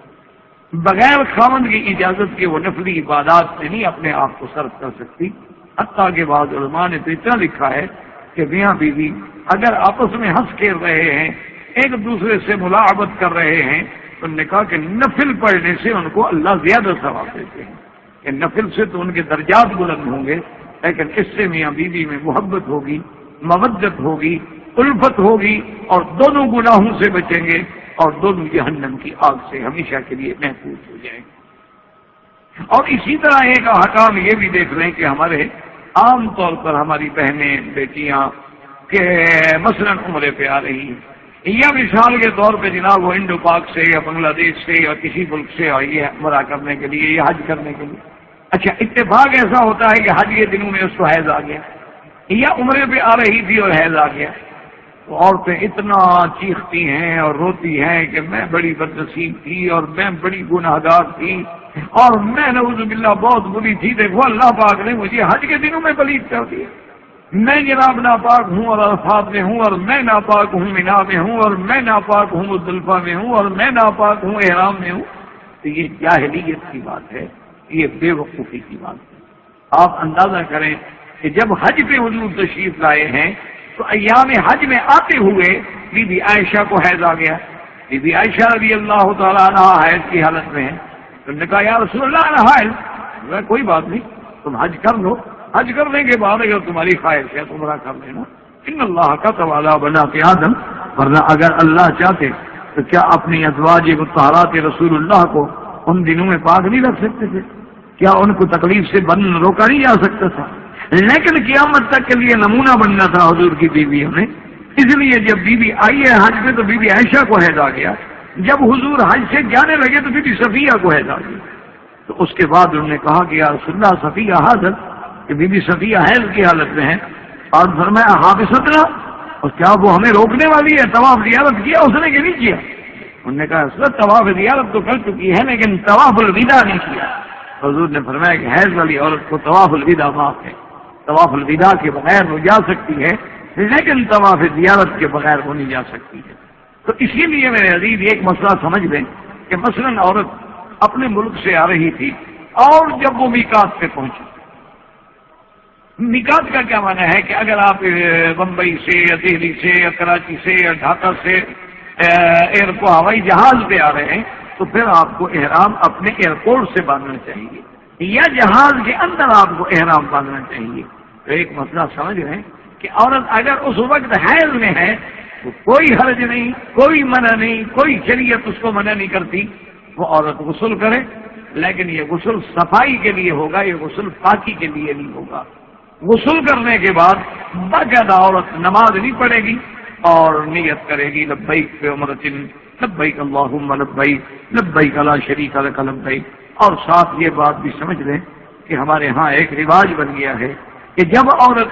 احرام باندھتی ہے تو وہ سر پہ ایک سفید قسم کا رومال باندھ لیتی ہے اور وہ سمجھتی ہے میرا احرام ہے، اور اگر یہ کھل گیا تو احرام کھل گیا. تو یہ بالکل بے وقوفی کی بات ہے اور جاہلیت کی بات ہے. عورت کے احرام کے لیے کسی کپڑے کی ضرورت نہیں ہوتی، بلکہ جس لباس میں عورت موجود ہے، جو اس کے سر پہ دوپٹہ ہے وہی اس کا کافی ہے، نہ اس کو کپڑا باندھو. اور سب سے بڑی غلطی یہ ہوتی ہے کہ بعض میری بیٹیاں وہ رومال باندھ لیتی ہیں اور اس کے بعد نماز کا وقت ہے تو مسا بھی اس کے اوپر کرتی ہیں. وہ مسا بھی نہیں ہوتا، وضو بھی نہیں ہوتا، نماز بھی نہیں ہوتی، کیونکہ وہ کپڑا تو آپ نے بلا ضرورت باندھا ہوا. اگر خدا نخواستہ کسی عورت نے اپنے بالوں کو چھپانے کے لیے یا میرے بال بلا وجہ نہ گرے نہ اڑے کپڑا باندھ لیا ہے تو پھر وسے کے وقت میں، وضو کے وقت میں اتارنا ہوگا، یا عورت نے پھر غسل کرنا ہے تو اتارنا ہوگا. یہ نہیں ہے کہ جی میں نے احرام باندھا ہوا. تو حالت حیض میں عورت احرام باندھ سکتی ہے، وہ مکے میں آ سکتی ہے، لیکن مسجد الحرام میں، حرم میں داخل نہیں ہو سکتی، مسجد رسول اللہ میں داخل نہیں ہو سکتی. اپنے گھر میں رہے اور جس دن پاک ہو جائے اسی دن غسل کرے، اور غسل سادہ پانی سے اور بغیر خوشبو والے صابن سے غسل کر کے وہ جا کے طواف کرے، صفا مروا دوڑے اور اپنے بال کٹوا دے، وہ احرام سے فارغ ہو جائے گی. تو اس لیے یہ احکام جو ہے عورتوں کے لیے سیکھنا ضروری ہے. اور اسی طرح ایک بات یاد رکھیں کہ عورت کا میک اپ یا سنگار کرنا یہ سنت ہے، ضروری ہے.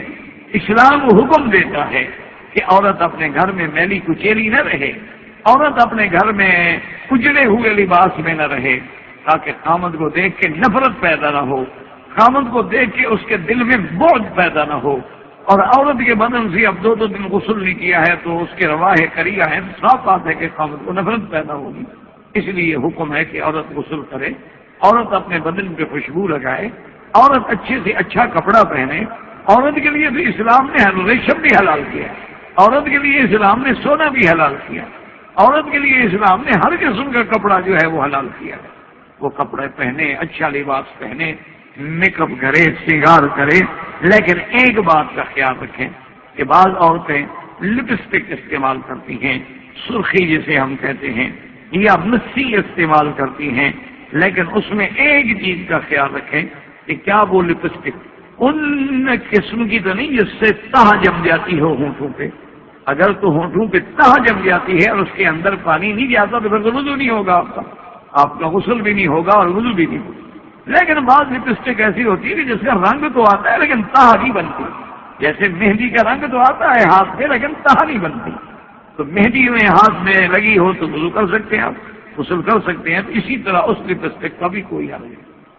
اسی طریقے سے یاد رکھیں، البتہ جو ہاتھوں پہ میری بیٹیاں نیل پالش لگاتی ہیں اس میں عام طور پہ تہ بن جاتی ہے، یعنی ایک پردہ سا آ جاتا ہے ناخن کے اوپر اور ناخن کے اندر وہ پانی نہیں جاتا. اس کو تو فقہا نے اتنا لکھا ہے کہ آپ سیمنٹ کا کام کر رہے ہیں، سیمنٹ لگ گیا. آپ کو جبس کا کام کر رہے ہیں، جبس لگ گئی. عورت آٹا گوندھ رہی تھی، آٹا خشک ہو کے جم گیا، اس کے اندر پانی نہیں پہنچا تو پھر آپ کا نہ وضو ہوگا نہ آپ کا غسل ہوگا. وہ ہر حال میں آپ کو ریموو کرنا پڑے گا. اسی لیے جو میری بیٹیاں ناخن بڑھا لیتی ہیں یہ شریعت کے خلاف ہے، یہ اسلام کے خلاف ہے، بلکہ سنن الانبیاء والمرسلین ہے کہ مرد ہوں یا عورت ہوں ہفتے میں ایک دفعہ اپنے ناخنوں کو کاٹا جائے، زیادہ سے زیادہ 15 دن، اور اس سے زیادہ جو ہے زیادہ سے زیادہ فقہا نے ایک میں 40 دن تک، لیکن کراہت کے ساتھ اجازت دی ہے۔ اس سے زیادہ اپنے ناخنوں کا بڑھانا، ناخنوں کو لمبا کرنا، ناخنوں کو گول کرنا اور تیز کرنا فیشن کے لیے، یہ بالکل ناجائز ہے، بالکل حرام ہے اور بالکل خطرناک بھی ہے۔ لیکن اگر انسان میاں بیوی لیٹے ہوئے ہیں اور بدقسمتی سے وہ اس کا ایک ہاتھ جو ہے خاوند کی آنکھوں پہ لگ گیا انشاءاللہ، تو ہمیشہ کے لیے اللہ کی رحمت سے خاوند نابینا ہو جائے گا، شاید آپریشن کے قابل بھی نہ رہے۔ اتنا لمبا ناخن جس کی آنکھ میں جائے گا تو کیا کرے گا؟ اس لیے اسلام نے اگر منع کیا ہے، ہاں تم نے اگر بطور ہتھیار اپنے پاس رکھنا ہے کہ تاکہ خاوند کو لڑائی ہو تو میں ناخنوں سے ٹھیک کر سکوں، تو آپ اپنے آپ کو بلی کیوں بناتی ہیں؟ آپ اپنے آپ کو جانور کیوں بناتی ہیں؟ آپ اپنی زبان میں اتنا اثر پیدا کریں، اپنے اخلاق میں اتنا اثر پیدا کریں۔ میرے ایک دوست تھے، بہت بڑے لیڈر بھی تھے اور بہت بڑے عالم بھی تھے اور بہت بڑا آدمی تھا۔ مجھے یاد ہے ایک دن ہم ان کے ساتھ بیٹھے ہوئے تھے، اچھا نام بھی ماشاءاللہ ان کا رحمت اللہ تھا، علامہ رحمت اللہ ارشد کہلاتے تھے۔ تو ایک دوست نے اس سے کہا کہ علامہ صاحب آپ میں ایک بڑی سستی ہے یار۔ تو نے کہا یار اتنی بڑی شخصیت ہو، تمہارے جہاں لاکھوں چاہنے والے ہیں تو لاکھوں دشمن بھی ہے، تو جس آدمی کے لاکھوں چاہنے والے ہوں اس کے لاکھوں مخالف بھی تو ہوتے ہیں۔ تو خدا کے بندے تم اپنے گھر میں نہ کوئی تمہارے پاس اسلحہ ہے، نہ تمہارے پاس پسٹل ہے، اور تیرے لیے کیا مشکل بات ہے؟ یعنی تیرے ٹیلی فون پہ اگر چاہو تو تیرے نوکروں کے لائسنس بن سکتے ہیں، تو گھر میں کچھ نہ کچھ رکھا کرو۔ اس نے کہا یار آدمی اپنے اندر ایسی اخلاقی ضرورت کیوں نہ پیدا کرے کہ دشمن جب ہتھیار اٹھائے تو اس کے ہتھیار جھک جائیں، ورنہ پسٹل سے کیا ہو جائے گا؟ بڑے بڑے لوگ جن کے پاس تمام دنیا کے جدید اسلحے تھے، جب وہ مار ڈالے گئے تو ان کو اسلحے نے کون سا بچا لیا ہے؟ بڑے بڑے لوگ جن کی سیکورٹی کے اتنے بڑے عالم تھا کہ تصور نہیں ہو سکتا۔ موت کا ایک دن مقرر ہے، ہمارے اندر ایسے حالات پیدا ہوں، ہم اپنے اندر ایسے جوہر پیدا کریں کہ ہمیں دیکھنے کے بعد دشمنوں کی تلواریں خود بخود جھک جائیں، دشمنوں کی بندوق کے نالے جو ہیں وہ خود بخود نیچے ہو جائیں، اور وہ سب سے زیادہ بڑا اسلحہ ہے۔ اس لیے یاد رکھیں کہ عورتوں کا ناخن بنانا شریعت میں ناجائز ہے۔ ایک اچھی طرح بات سمجھ۔ اچھا اسی طرح عورتوں کے بدن پہ بال جو ہیں ان کے لیے بھی شریعت کا حکم یہ ہے کہ وہ ہر ہفتے میں صفائی کرنا ضروری ہے، یعنی اس کے زیر ناف بال جو ہیں ان کا ہفتے میں ایک دفعہ اور یا 15 دن میں یا زیادہ سے زیادہ 40 دن میں۔ یہ نہیں ہے کہ کافروں کی نقالی میں اور سکھوں کی نقالی میں اور دشمنوں کی نقالی میں آ کر عورتیں اپنے بالوں کو چھوڑ دیتی ہیں۔ بغل کے بالوں کو آج کل تو میں نے دیکھا، اللہ معاف کرے، ہمارے نوجوان اتنے اتنے بڑے بال ہیں بغل میں، اللہ معاف کرے، یعنی دیکھتے ہوئے آدمی کو الٹی آ جاتی ہے۔ معلوم ہوئی ہے ایسی چیز جو جس کو اسلام کہتا ہے ازالہ دائم کرو، اس کا معنی ہے کہ اس کے اندر کوئی خرابی ہے۔ تو اس لیے عورتوں کو اپنے بغل کے بال ہوں یا زیر ناف بال، عورت کے لیے افضل یہ ہے کہ وہ کریم استعمال کرے یا کوئی دوائی استعمال کرے، لیکن اگر کوئی عورت بلیڈ استعمال کرے تو منع نہیں، لیکن البتہ فقہا نے کراہت رکھی ہے کہ کراہت کے ساتھ جائز ہے، لیکن اگر استعمال کرے تو کوئی منع نہیں ہے کہ جس کو ہم حرام کہہ سکیں۔ اسی طرح آپ یاد رکھیں کہ عورتوں کے لیے مثلاً لباس، اسلام کہتا ہے عورت لباس پہنے، اعلیٰ سے اعلیٰ لباس پہنے، اچھے سے اچھا لباس پہنے، اور اللہ نے اگر پیسہ دیا ہے تو اس کی نعمتوں کا اثر اس کے بدن پہ نظر آئے۔ یہ نہیں ہے کہ میں بھی کچیلی اور بالکل فقیرانہ لباس میں رہے، یہ اسلام نہیں کہتا، بلکہ حدیث میں ہے کہ اچھی عورت تو وہ ہے کہ خامد کی نظر پڑے تو خامد خوش ہو جائے۔ اسی لیے ایک عرب کی ایک بہت بڑی ذہین عورت تھی، اور وہ یعنی آراب تھی، بدر کے رہنے والی تھی، اور بہت بڑی یعنی معروف قسم کی عورت گزری ہے۔ تو جب اس کے بیٹی کی شادی ہوئی تو اپنی اس بیٹی کو اس نے کہا کہ میری بیٹی، میری صرف ایک نصیحت پلے باندھ لینا، اب ساری تقریر میں تمہیں کر نہیں سکتی کہ ایک ایک بات کا تمہیں درس دوں، ایک میری نصیحت کا یاد رکھ لینا کہ تمہاری شادی ہو رہی ہے، تیرے خاوند کو تیرے بدن سے تیرے کپڑوں سے کبھی بدبو نہ آئے، اس کو ہمیشہ خوشبو آئے۔ اگر تم نے صرف میری اس بات پہ عمل کیا تیرا گھر کبھی برباد نہیں ہو، تیرا گھر جو ہے وہ ہمیشہ آباد ہے۔ تو اس لیے اسلام جو ہے، آپ حیران ہوں گے کہ پہلے زمانے عرب میں، زمانے جاہلیت میں عرب سرداروں کی عورتیں جو تھیں وہ عطر سے پہچانی جاتی تھی، یعنی بعض عورتوں کی پسندیدہ چیز جو تھی امبر تھا تو امبریا کہلاتی تھی، اور بعض کا مشک تھی، بعض کا گلاب تھا، بعض کا ورد تھا، تو وہ اتنا اپنے آپ کو خوشبو میں بسا کے رکھتی تھی. لیکن فرق یہ ہے کہ عورت کی خوشبو خامد کے لیے ہو، عورت کی خوشبو غیروں کے لیے نہ ہو. عورت کا میک اپ، عورت کا سنگار، عورت کا لباس خامد کے لیے ہو، دوسروں کے لیے نہ ہو. صرف اسلام اس سے منع کرتا ہے. اور اسی طرح یاد رکھیں کہ عورت کے لیے ضروری یہ ہے کہ لباس ساتر ہو. کیا معنی؟ اتنا باریک نہ ہو کہ اس کا بدن نظر آئے. حضور نے فرمایا رب قاسیات عاریات، بہت ساری عورتیں ایسی ہوتی ہیں جو بظاہر کپڑے پہنے ہوئے ہیں لیکن اصولاً وہ عریاں ہوتی ہیں. اسی طرح عورت کا لباس اتنا ٹائٹ نہ ہو کہ اس کا ہر عضو جو ہے وہ لباس سے نظر آ رہا ہو، تو پھر لباس پہننے کی کیا ضرورت ہے؟ اگر اس کے بدن کو لباس الٹا اجاگر کر رہا ہے، اس کے سینے کے ابھار کو ظاہر کر رہا ہے، اس کے ہر بدن کے حصے کو ظاہر کر رہا ہے، اس کے کمر کے طول و عرض کو ظاہر کر رہا ہے، تو ایسے لباس سے بھی اسلام نے منع کیا ہے کہ وَلْيَضْرِبْنَ بِخُمُرِهِنَّ عَلَىٰ جُيُوبِهِنَّ. اور اسی طرح اللہ نے فرمایا کہ لباس کیوں ہوتا ہے؟ یواری سوآتکم وریشا ولباس التقویٰ ذالک خیر. کہ لباس تو ہے اسی لیے کہ تیرے جسم کو چھپا کے رکھے، اس لیے تو نہیں ہے کہ وہ تیرے جسم کے اعضاء کو ابھارنے کا اور اس میں شہوانیت انگیز جذبات پیدا کرنے کا ذریعہ بنے. اسی طرح اسلام نے عورت کے لیے یعنی اپنے گھر میں اگر سنگار کرتی ہے اور خامد کا انتظار کرتی ہے، حضور نے فرمایا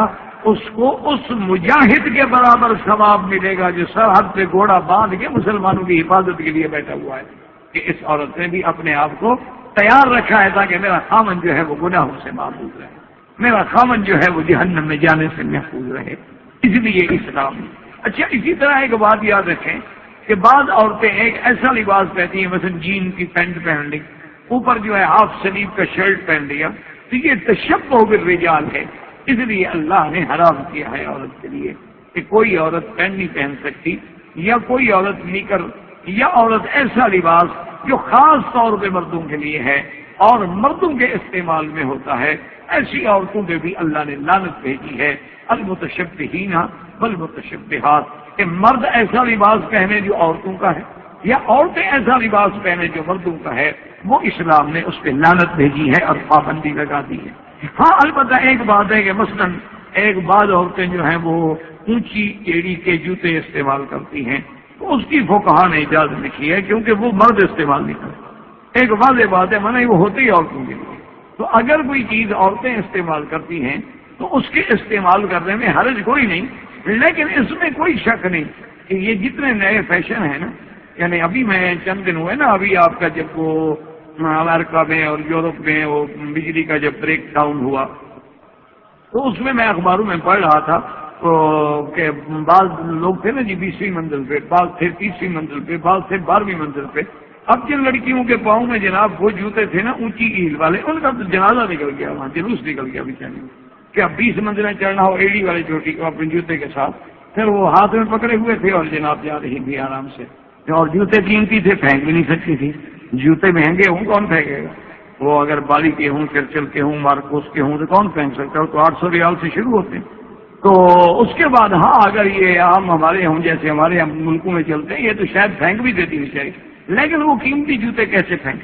اچھا اس کا ایک نقصان تو یہ ہوا وہ جناب ٹک ٹک کرتے بیچاری جو ہے وہ اوپر چڑھ نہیں سکتی. اچھا جو اوپر تھی وہ اتر نہیں سکتی، اترنے تو شاید گر نہ جائیں کیونکہ وہ تو ایڑی اتنی اونچی ہے جناب،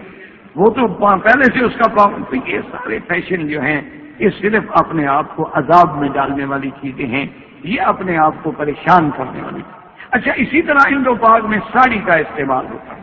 ساڑیاں بھی استعمال ہوتی ہیں، لیکن اس کے لیے فقہا نے یہ شرط رکھی ہے کہ ساڑی اس طرح نہ باندھی جائے کہ آدھا پیٹ ظاہر ہو، ورنہ اصل تو ساڑی آج کل اسی کو کہا جاتا ہے نا، ورنہ تو ساڑی باندھنے کا کیا فائدہ؟ آدھی پشت بھی ظاہر ہو اور آدھا پیٹ بھی ظاہر ہو، تب پتہ لگے نا کہ یہ ساڑی والی عورت ہے. ورنہ اگر ساڑی باندھے اور بدن پورا چھپا ہوا ہو تو ساڑی بھی ایک ساتھ لباس ہے کہ باقاعدہ سر پہ بھی آئے گی، باقاعدہ پاؤں تک بھی ہوگی. لیکن اگر آپ نے اس کو اس لیے باندھا ہے کہ آپ کا سینہ نظر آئے، آپ کا پیٹ نظر آئے، آپ کی کمر نظر آئے، اور ساڑی اتنی باریک ہے کہ اس کے نیچے جو آپ نے شمیز پہنی ہوئی ہے اس کا رنگ نظر آئے، تو ایسی ساڑی باندھنے کو اسلام منع کرتا ہے. اسلام صرف یہ اجازت دیتا ہے کہ آپ کا ہر لباس جو ہے وہ ساتر ہو، بدن کو ڈھانپنے والا ہو، تمہاری عزت کا باعث ہو، تمہاری عظمت کا باعث ہو، تمہارے بدن کی حفاظت کا باعث ہو۔ تو اسلام نے ان احکام میں عورت کے لیے بہت احکام ہیں اور ان کی بے حد تفصیل ہے۔ اللہ تبارک و تعالی، اور اس کے لیے میں یہ کہوں گا کہ آج کل اللہ کا شکر ہے بہت ساری کتابیں ہیں، جیسے تحفہ خواتین ہے، تحفہ نساء ہے، اسی طرح بہشتی زیور ہے، اسی طرح اور کئی کتابیں ہیں مختلف علماء کی اور مختلف مسلک کی، یعنی اگر کوئی شافعیہ ہے، اگر کوئی حنفیہ ہے، اگر کوئی مالکیہ ہے، اگر کوئی حنبلی، تو ہر مذہب میں ماشاءاللہ کتابیں ہیں۔ فقہ الزواج ہے، اور اسی طرح مسائل نساء ہیں، المرأۃ المسلمہ ہے، اسی طرح اور بہت سی کتابیں ہیں۔ تو بہتر یہ ہوگا کہ ہر عورت کم از کم اپنے گھر میں ان دینی کتابوں کو رکھے اور ان کا تھوڑا تھوڑا مطالعہ کرتی رہے، کبھی 5 منٹ پڑھ لیا، کبھی 10 منٹ پڑھ لیا، تاکہ اس کو پتہ چلے کہ طہارت کیا ہے، اس کو پتہ چلے صلاۃ کیا ہے، اس کو پتہ چلے زکوٰۃ کیا ہے، اور اس کو پتہ چلے کہ لباس کیا میرے لیے کیا احکام ہے۔ اب ہمارے ہاں دیہاتوں میں قانون میں اتنی بالیاں ہوتی ہیں ماشاءاللہ، اللہ پاک رحمت کرے کہ لائن لگی ہوئی ہوتی ہے۔ اچھا، وہ بالیں اتنی تنگ ہوتی ہے کہ سوراخ میں پانی ہی نہیں جاتا، تو غسل نہیں ہوگا، غسل نہیں ہوگا تو اس کا معنی یہ ہے کہ نہ نماز ہوگی نہ روزہ ہوگا، کیونکہ اللہ تبارک و تعالیٰ بغیر پاکی کے تو نماز قبول ہی نہیں فرماتے، اور بغیر حلال کے اللہ پاک صدقہ قبول نہیں فرماتے۔ اس لیے ان کے لیے یہ ضروری ہے کہ وہ اہتمام کریں اور اپنے گھروں میں وہ کتابیں رکھیں تاکہ ان کو شریعت کے احکام کا پتہ ہو، اور یقین کریں یہ ابھی قریب میں ایک سیمینار ہوا تھا جس میں تقریباً 40 سے زیادہ ملکوں کے بڑے بڑے عالمی ڈاکٹر جو ہیں، یعنی جو بڑے نامور ڈاکٹر ہیں، جسے آپ کہتے ہیں کہ یہ ماشاءاللہ ورلڈ فیمس قسم کے لوگ ہیں، تو ان کو جمع کیا گیا تھا یہ ایڈز کے خلاف کہ یہ ایڈز کی بیماری پھیل گئی، یہ بیماری ہو گئی، یہ بیماری ہو گئی، یہ گندگی ہو گئی، اسقاط حمل ہو گئے، فلاں ہو گیا، فلاں ہو گیا، فلاں ہو گیا۔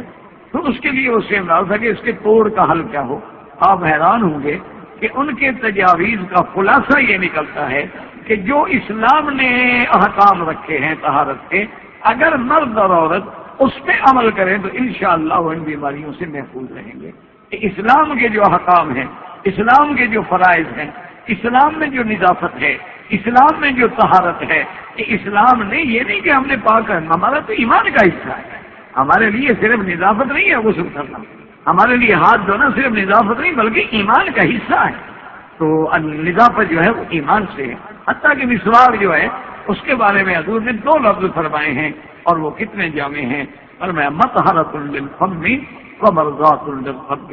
تیرے منہ کو پاک کرنے والا اور تیرے رب کو راضی کرنے والا، کہ جب تو پاک منہ سے پاک ذات کا نام لے گا تو اللہ راضی ہوگا۔ اللہ آپ پر بھی مجھ پہ بھی راضی ہو۔ وآخر دعوانا ان الحمدللہ رب العالمین، وصلی اللہ تعالی علی خیر خلقہ سیدنا محمد وعلی آلہ واصحابہ اجمعین۔ الحمد للہ وکفی والصلاة والسلام علی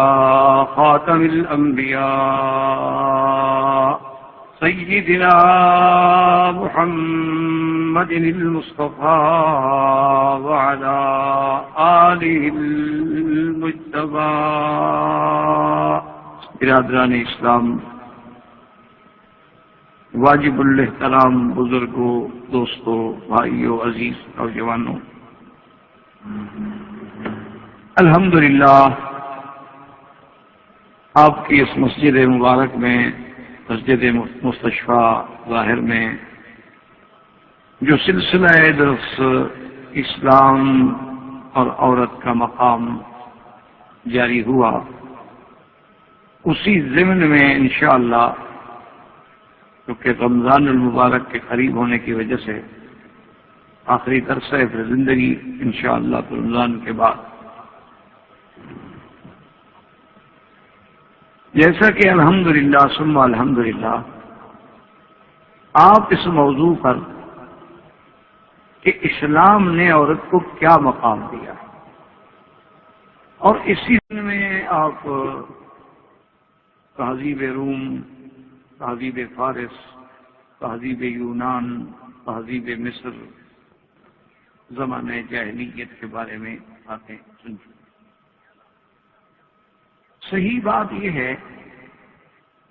سب سے پہلے تو ہمیں یہ فیصلہ ذہن میں کرنا ہوگا کہ کیا ہم مسلمان ہیں؟ اگر ایک آدمی اسلام سے باہر یا اس کے نزدیک اسلام کوئی دین نہیں، یعنی وہ یہودی ہے، نصرانی ہے، وہ ہندو ہے، وہ سکھ ہے، وہ بدھ مت میں ہے، وہ یدھ مت میں ہے، یا وہ کمیونسٹ ہے، یا وہ لادین، یا وہ دہریہ ہے، تو اس سے تو ہمارا موضوع بحث ہی نہیں۔ جب وہ اسلام کو نہیں مانتے، قرآن کو نہیں مانتے، جب وہ حضور صلی اللہ علیہ وسلم سرکار دو عالم کی نبوت اور رسالت کو نہیں مانتے، تو ان سے ہم ایک عورت کے مقام پہ کیا بات کریں؟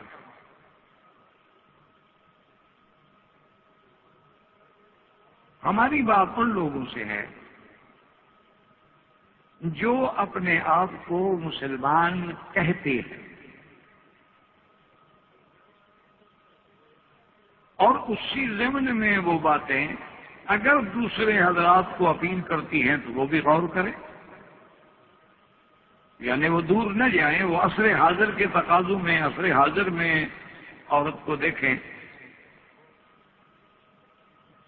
اور اسلام کے اینک میں، اسلام کے قوانین کی نظر میں، قرآن کی نظر میں، حدیث کی نظر میں بھی عورت کو پہچانیں، تو انشاءاللہ انہیں بھی یہ واضح بات محسوس ہوگی۔ ایک ہوتا ہے ضد کا تو دنیا میں کوئی علاج نہیں۔ ایک مسئلہ مشہور ہے، ایک آدمی نے کہا کہ میں لاہور گیا تھا یا ملتان گیا تھا اور میں نے سب کو جھوٹا کر دیا۔ لوگ حیران ہوئے بھی، ملتان میں یا لاہور میں تو اتنے ہزاروں لوگ رہتے ہوں گے، ایک بندے نے سب کو کیسے جھوٹا کر دیا؟ انہوں نے کہا کہ بھائی تم نے کیسے جھوٹا کر دیا؟ انہوں نے کہا میں کسی کی نہیں مانتا تھا، وہ جو بات کہتے تھے میں کہتا تھا غلط، لہذا سارا ملتان جھوٹا ہو گیا۔ اب اگر دماغ میں یہ بات بیٹھی ہوئی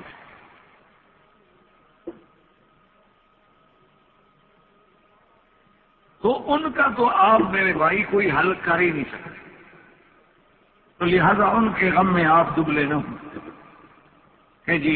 ہمیں مغرب کیا کہے گا اور ہمیں یورپ کیا کہے گا اور ہمیں ترقیاتی دنیا کیا کہے گی، تو ان کے غم میں آپ بالکل ہلکان نہ۔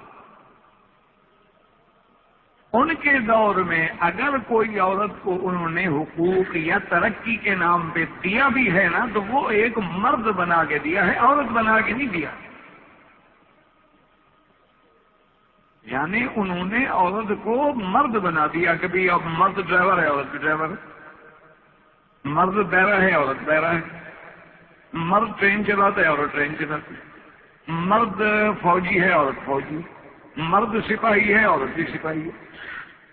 مرد بڑے بڑے ٹرالر چلاتے ہیں، عورت بھی چلاتی ہے۔ یہ مساوات ہے، یعنی وہ عورت کو مرد کے مقام پر لا کے اس سے مردانہ کام لے کے اگر چار حقوق دے رہے ہیں تو وہ عورت کو تو نہیں دیے انہوں نے۔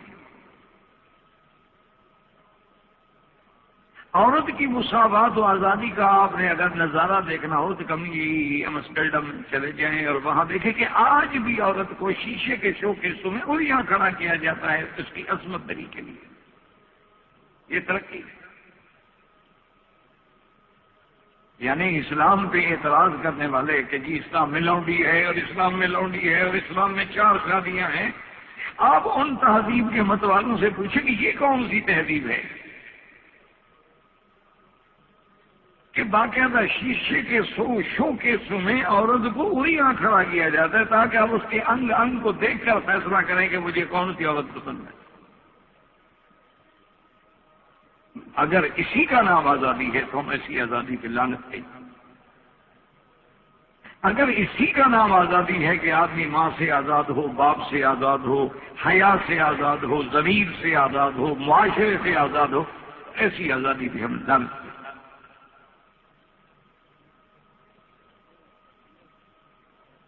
تو اس لیے میں نے عرض کیا تھا کہ اسلام نے دراصل عورت کو اونچا کیا، اسلام نے اسے یہ شرف بخشا کہ اگر قرآن میں جہاں سورت الانبیاء ہے، جہاں سورت محمد ہے صلی اللہ علیہ وسلم، اور وہی سورت مریم بھی ہے۔ اسلام نے اونچا کیا ہے کہ اگر انبیاء کے نقش قدم پہ حج ہوگا، انبیاء کے نقش قدم پہ طواف ہوگا، تو پھر صفا مروہ جو ہے وہ بھی ابن اسماعیل کے دوڑنے کی یاد کو اللہ نے قیامت تک واقع کیا کہ اگر سیدنا ابراہیم علیہ السلام کی قربانی کو سنت بنایا گیا، سنت ابیکم ابراہیم، سیدنا ابراہیم علیہ السلام کے کنکریاں مارنے کو سنت بنا دیا گیا، تو یہ بھی اسلام نے فرق برتا کہ اسماعیل کو وہ عزت نہ بخشی جائے، اسماعیل کے دوڑنے کو بھی ان الصفا والمروہ من شعائر اللہ، یہ اسلام ہے۔ اسی طرح آپ دیکھیں کہ جس طرح اسلام میں ہم ان ابی بکر رضی اللہ عنہ، اسی طرح ہم جب روایت کریں گے ان عائشہ رضی اللہ عنہ، صرف وہاں ضمیر مؤنث ہے، وہاں ضمیر مذکر، لیکن وہی مقام ملے گا جو صحابی کو ہے وہ صحابی ہے۔ یہ اسلام نے حق دیا ہے کہ اگر اسلام میں ہم نے بڑے بڑے صحابہ، بڑے بڑے مفسرین، بڑے بڑے فقہاء، مجتہدین، محدثین، علماء، صوفیاء، اولیاء پیدا کیے ہیں، تو عورتوں میں بھی ہیں۔ حضور نے فرمایا خذوا نصف دین کو، آدھا دین لینا ہو تو بی بی عائشہ سے سیکھ لو۔ عورتوں میں محدثات، مفسرات، آج بھی اللہ کا شکر ہے کہ اس دور میں بھی اللہ کی رحمت ہے کہ ایسی خواتین موجود ہیں جو باقاعدہ تفسیر پڑھاتی ہیں، حدیث پڑھاتی ہیں، اور باقاعدہ مدارس میں بیٹھ کے دورہ حدیث تک کی کتابیں پڑھا رہی ہیں۔ تو اسلام نے کوئی فرق نہیں رکھا۔ اسی لیے آپ یوں سمجھ لیں کہ قانونی تشخص جو ہے، قانونی تشخص جسے آپ کہتے ہیں، جس کو آپ لیگل سٹیٹس کہہ سکتے ہیں، اس میں اللہ نے عورت کو ایک مقام دیا ہے۔ یہ اسلام ہے جس نے اس کو یہ حق دیا ہے کہ وہ ہر بات میں مرد کے برابر ہے۔ ان المسلمین والمسلمات والمؤمنین والمؤمنات والقانتین والقانتات والصادقین والصادقات والصابرین والصابرات والصائمین والصائمات، یعنی ہر چیز میں برابر کہ اگر مرد مسلم ہے، عورت مسلم، مرد مومن، عورت مومنہ، مرد عبادت گزار، عورت عبادت گزار، مرد روزے رکھنے والا، عورت روزے رکھنے والی، یعنی بالکل اسلام ان کو برابر ہے۔ یہ اسلام نے تصور دیا ہے کہ من عمل صالحا من ذکر او انثى وهو مؤمن، تو میں جو اچھا کام کرے، جو اچھا عمل کرے، مرد ہو یا عورت ہو، فلنحيينه حیاتا طیبہ۔ اسلام نے یہ فرق نہیں کیا کہ مرد اگر اچھا عمل کرے تو اس کو زیادہ ثواب دے دو، کہ مرد اگر آ کے مسجد الحرام میں نماز پڑھے، حد حرم میں نماز پڑھے، اس کی نماز کا 1 لاکھ ملے اور عورت پڑھے تو نہ ملے، یا اس کو آدھا ملنا، جو مرد کو ملے گا وہی عورت کو ملے گا۔ اسی طرح اسلام نے یہ عورت کو حق دیا ہے کہ وہ اپنی ملکیت رکھ سکتی ہے۔ عورت اپنی زمین رکھے، اپنا پیسہ رکھے، اپنا بینک اکاؤنٹ رکھے، اور اپنے پیسے کی وہ مالک ہے۔ اچھا شادی بھی ہو گئی، چاہے وہ شوہر کے تابع ہے، لیکن شوہر نے جو عقل مار دی ہے اس کا ملک ہے، شوہر نے جو اس کو زیور ڈالے ہیں اس کا ملک ہو گئے، والدین نے جو اس کو جہیز کی شکل میں دیا وہ عورت کا ملک ہے۔ اچھا باہر کے دوستوں نے آگے جو ہے ہمارے ہاں رواج ہوتے ہیں ہندو پاک میں کہ بھی یہ سلامی کا پیسہ ہے اور یہ فلاں، یہ اس عورت کا ملک ہے۔ تو یہ قانونی تشخص، یہ اس کا حق کہ وہ اپنی جائیداد کی وارث ہے، جائیداد کی مالک ہے۔ اچھا جس طرح ایک مرد مر جائے گا اس کا ورثہ ہے، عورت مر جائے گی اس کا میراث۔ جس طرح ایک مرد کے لڑکے ہیں، لڑکیاں ہیں، اچھا ایک مرد ہے وہ لاوارث ہے، اس کی کوئی اولاد نہیں، نہ بیٹا ہے نہ بیٹی ہے، اسی طرح عورت کے بھی احکام ہے، کیا اس کی اولاد ہے یا اولاد نہیں ہے؟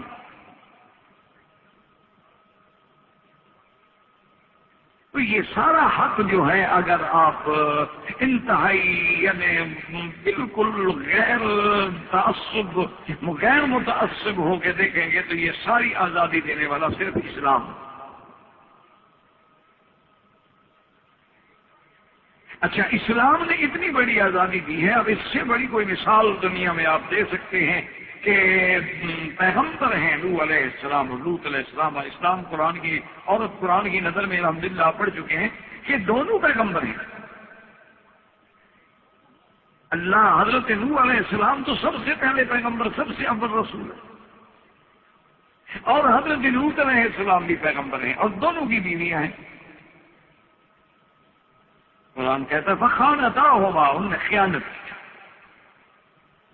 لیکن یاد رکھیں حضرت ابن عباس رضی اللہ تعالی عنہ فرماتے ہیں اور دیگر مفسرین حضرت ضحاک، حضرت قتادہ، حضرت مجاہد فرماتے ہیں کہ خانتا خیانت جو ہے، اس خیانت کا معنی یہ نہیں کہ ان عورتوں نے کوئی گناہ کیا تھا، اس خیانت کا معنی ہے کہ دین میں خیانت کی۔ ورنہ ان نے فرمایا کہ اللہ کی یہ نظام ہے کہ اللہ نے پیغمبروں کی بیویاں جو ہیں وہ کافرہ تو ہو سکتی ہیں لیکن فاسقہ فاجرہ نہیں ہو سکتی، وہ گناہ گار نہیں ہو سکتی۔ کافرہ ہے، ٹھیک ہے، اسلام نہیں لے آئی تو یہ خانتاہما مانا وہ کافرہ تھی۔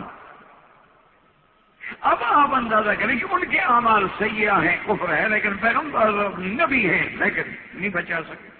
کہ ان کا اپنا ایک حیثیت ہے، ان کا اپنا ایک۔ یہ نہیں ہے کہ وہ نبی کے چونکہ بیوی بن گئی ہے تو لہٰذا اس لیے بخشی جائے کہ ہے وہ کافر بھی ہو۔ اور اس کے مقابلے میں آپ دیکھیں کہ فرعون جیسا باغی ہے، اللہ کا دشمن ہے، خدائی کا دعویٰ کرنے والا ہے، اس کی بیوی جو ہے امرأۃ فرعون، اس کا مرتبہ اور مقام یہ ہے کہ وہ اللہ نے اس کا ایسا ایمان قبول کیا کہ قرآن میں واقعہ نقل کر کے اپنے نبی کو خبر دی کہ میرا وزیر دیکھے کہ بی بی آسیہ کیسے دعائیں مانگ رہی تھی، رب ابن لی عندک بیتا فی الجنۃ ونجنی من فرعون وعملہ ونجنی من القوم الظالمین۔ اللہ نے کتنا اونچا کر دیا، تو اللہ نے یہ نہیں کہا کہ چونکہ تیرا خاوند جو ہے ہمارا باغی ہے لہذا ہم اس کی بیوی کو بھی سزا دے دیں۔ یہ اسلام ہے، اور دنیا کا کوئی آدمی ہو، کوئی باغی ہو جائے، اس کے خاندان کا نسل کو بھی اڑا دیتے ہیں۔ جو سب سے بڑے آزادی کے دعوے دار ہیں، اگر اللہ معاف کرے، پہلی بات یہ ہے کہ ہم یہ بھی نہیں مانتے کہ کوئی مسلمان ایسا ہو سکتا ہے کہ وہ ایسی حرکتیں کرے، اور اگر 1 ارب 36 کروڑ مسلمانوں میں کوئی 100 یا 200 مسلمان ایسی بات کرے تو ان سارے مسلمانوں کو مٹا دو، یہ عدل ہے، یہ انصاف ہے۔ لیکن اسلام دیکھو کہ وہ اللہ کا باغی ہے، اس سے بڑا کوئی باغی ہے کہ خدا کی خدائی میں دعوے دار ہے کہ میں خدا ہوں، انا ربکم الاعلی، اور اللہ کے پیغمبر کو کہتا ہے جادوگر ہے، اللہ کے پیغمبر کو کہتا ہے کہ یہ زمین میں فساد کرنے والا ہے، یہ تمہیں تمہارے دین سے ہٹانے والا دین تو وہ ہے جس میں تم مجھے خدا سمجھتے ہو۔ لیکن اللہ نے بی بی آسیہ کو اس کے جرم کی کوئی سزا نہیں دی کہ چونکہ تمہارا شوہر کافر تھا لہٰذا تم بھی جہنم میں جاؤ۔ یہ اسلام جو عورت کو روحانی تشخص، جو عورت کو قانونی تشخص، اگر اسلام نے حسن بصری پیدا کیا ہے تو وہاں رابعہ بصریہ بھی پیدا کی۔ یعنی اسلام میں اگر مردوں میں اولیاء اللہ گزرے ہیں تو عورتوں میں بھی گزرے، اسلام میں مردوں میں علماء ہیں، عورتوں میں بھی عالماء ہیں۔ یہ مقام اسلام میں اور دنیا کی کسی طاقت میں۔ اچھا، اب جناب آگے دیکھیں، للرجال نصیب مما اکتسبوا وللنساء نصیب مما اکتسبن۔ اللہ نے فرمایا جو مرد کمائے ان کی کمائی ان پر، اور جو عورتیں کمائیں ان کی کمائی پر۔ اس سے بعض لوگوں نے بڑا دھوکہ دیا۔ آج کل ہمارے جدید ذہن کے لوگ جو خود مفسر بن جاتے ہیں اور خود قرآن خوان بن جاتے ہیں اور خود قرآن دانی کا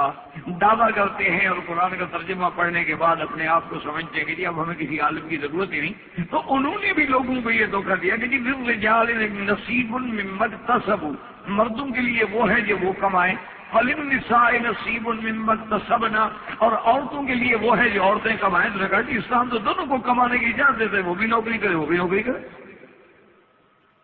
وہ بھی مزدوری کرے وہ بھی مزدوری کرے۔ انہوں نے کہا اسلام تو دونوں کو کمانے کی اجازت ہے۔ یہ کیا ہے کہ آج کے مولوی کہتے ہیں جی عورت جو ہے وہ ایئر ہوسٹس نہ بنے اور سب نہ، اور عورتوں کے لیے وہ ہے جو عورتیں کمائیں۔ تو نے کہا جی اسلام تو دونوں کو کمانے کی اجازت دیتا ہے، وہ بھی نوکری کرے وہ بھی نوکری کرے، وہ بھی مزدوری کرے وہ بھی مزدوری کرے۔ انہوں نے کہا اسلام تو دونوں کو کمانے کی اجازت ہے۔ یہ کیا ہے کہ آج کے مولوی کہتے ہیں جی عورت جو ہے وہ ایئر ہوسٹس نہ بنے اور عورت جو ہے وہ جناب کسی ہوٹل میں آ کے بیرا گیری نہ کرے، اور عورت جو ہے جناب وہ کسی ایسے دفتر میں ایسے محکمے میں کام نہ کرے جہاں سارے ہر طرف سے مرد ہی مرد ہوں۔ کہتے ہیں دیکھو جی یہ تو قرآن ہے، قرآن کہتا ہے مرد جو کمائے مردوں کا، عورت جو کمائے عورتوں کا۔ تو اس لفظ کسب سے انہوں نے سمجھا ہے اکتساب، کمانا، حالانکہ یہ ان بیچاروں کو اگر اللہ کا قرآن پڑھتے اور غور کرتے تو ان کو یہ دھوکہ نہ لگتا۔ یہی وجہ ہوتی ہے کہ جب آدمی صرف لفظوں سے اور معنی سے سمجھنے کی کوشش کرتا ہے تو پھر ایسی غلطیاں ہوتی ہیں اور ہوتی رہیں گی۔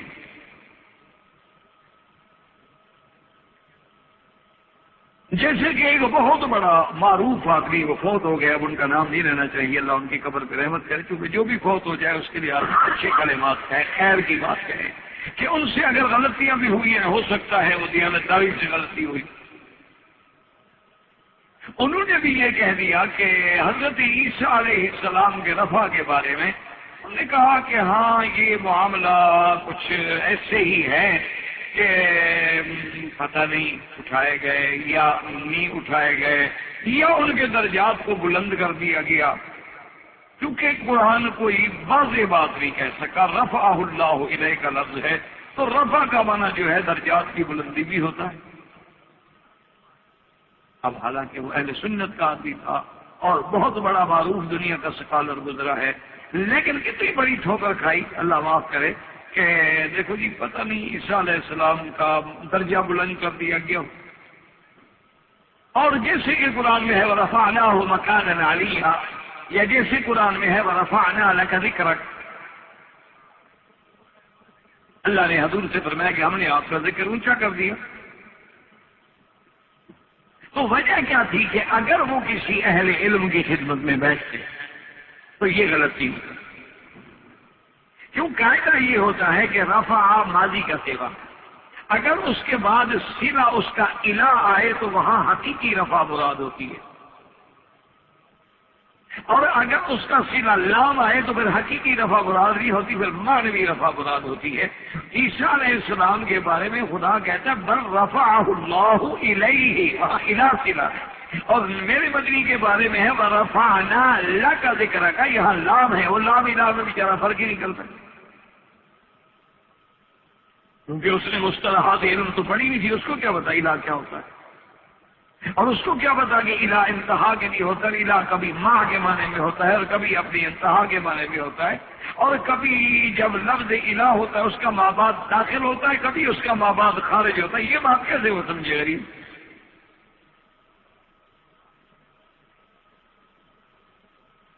اس لیے کہ اس نے مصطلحات کا خیال نہیں کیا، تو اسی لیے ان لوگوں کو بھی دھوکہ لگا جی مرد کی کمائی اور عورت کی کمائی، مرد کی اپنی کمائی عورت کی اپنی کمائی۔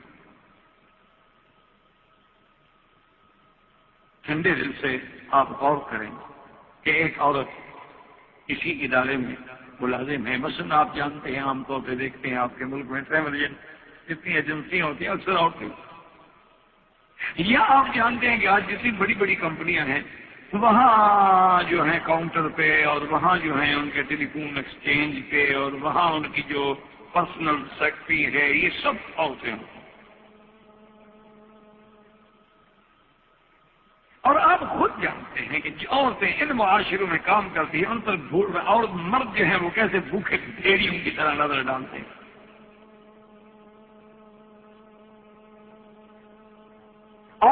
اس نے آفس میں آنا ہے تو صاف بات ہے کہ کچھ نہ کچھ تو بن سنور کے آئے گی، اور جب وہ خود ہی قتل عام کے ارادے سے آئے تو پھر آگے کیا ہوگا؟ اور تو آدمی اس کے لباس سے، اس کے میک اپ سے اندازہ کر لیتا ہے کہ یہ عورت کتنی آزادی برداشت کر سکتی ہے۔ اسلام یہ بغیرتی نہیں برداشت کرتا، آپ اس کو تنگ نظر کہیں گے کچھ کہیں۔ ہم چونکہ خدا اور رسول کو مانتے ہیں، آپ دیکھیں نا حضور کے دروازے پہ ایک آدمی آیا، اس نے آواز دی اور دروازے کے سامنے کھڑا ہو گیا، تو حضور صلی اللہ علیہ وسلم جب آئے تھے غصے میں تھے، فرمایا میرا دل کرتا تھا کہ میں اندر سے کوئی نیزہ لے کر تیری آنکھیں نکال دوں، کہ تم دروازے کے اور جلی کا سوراخ کے سامنے کھڑے ہو، تو کسی کے گھر کے پردے لٹکانے کی کیا ضرورت ہے اگر سوراخ سے تم اندر دیکھ رہے ہو؟ تو پردے کا کیا معنی ہوا؟ چادر کی چار دیواری کا معنی کیا ہوا؟ ایک آدمی کے گھر میں خاتون ہے، پردہ ہے، دروازہ بند ہے، پھر تم کھڑے ہو اور دیکھ رہے ہو، تو اس کا حضور کی غیرت کا اندازہ کریں۔ پر میرا دل کرتا ہے کہ میں تیری آنکھ نکالوں، اور حکم دیا، فرمایا خبردار اگر کسی کے دروازے پہ جاؤ تو ایک کونے میں کھڑے ہو کے آواز دو،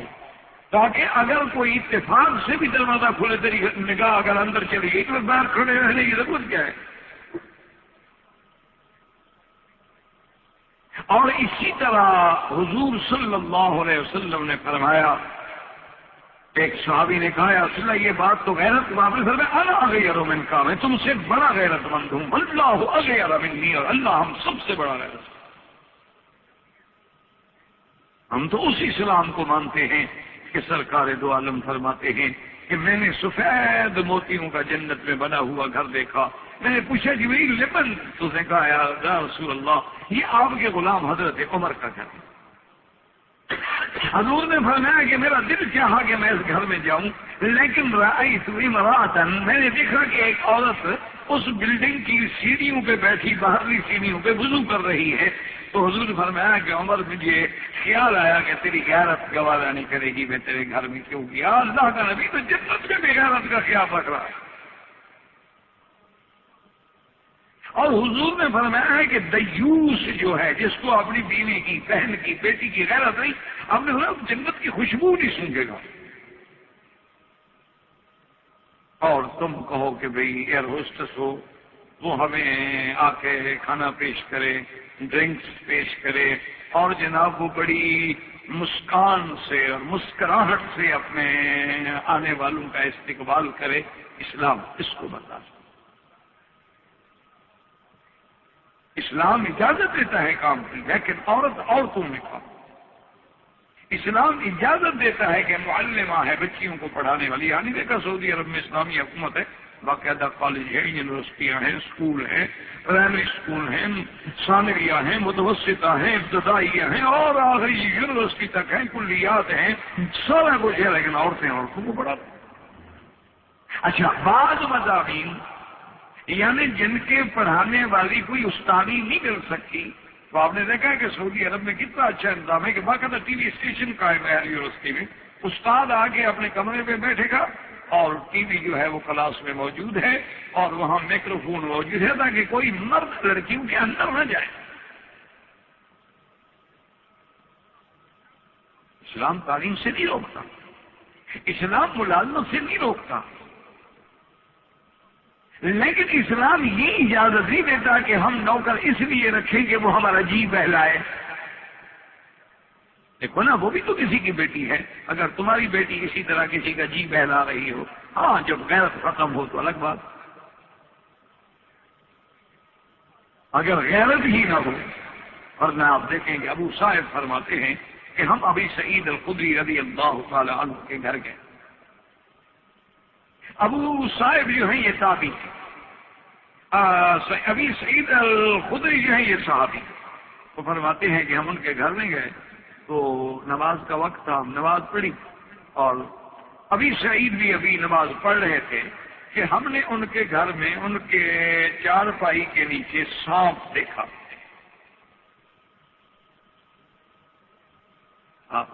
سانپ ہے تو کہتے ہیں جب ہم نے سانپ دیکھا تو ہم جلدی سے اٹھے کہ سانپ کو مارے، تو انہوں نے نماز کی حالت میں اشارہ کیا کہ کوئی حرکت نہ کرو، بیٹھے ہو۔ ہم بیٹھ گئے، اب ڈر بھی رہے ہیں کبھی سامنے سانپ ہے،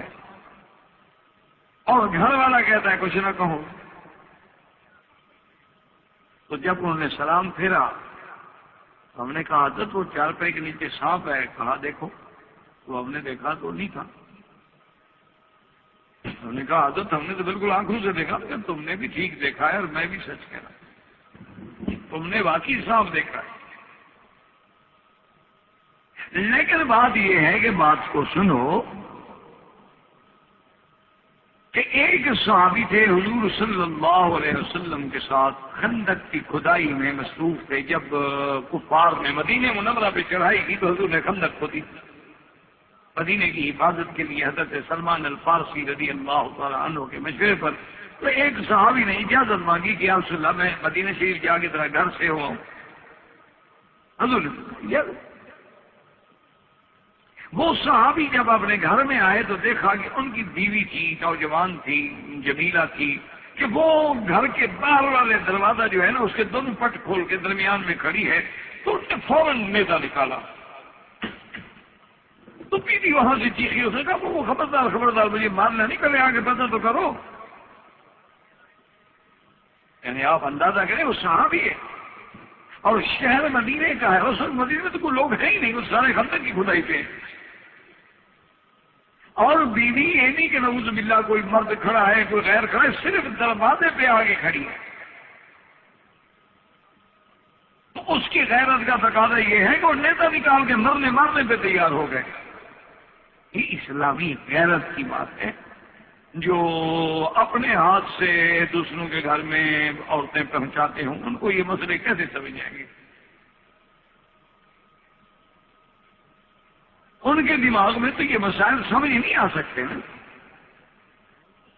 لیکن ان پہ جو گزرتا ہے،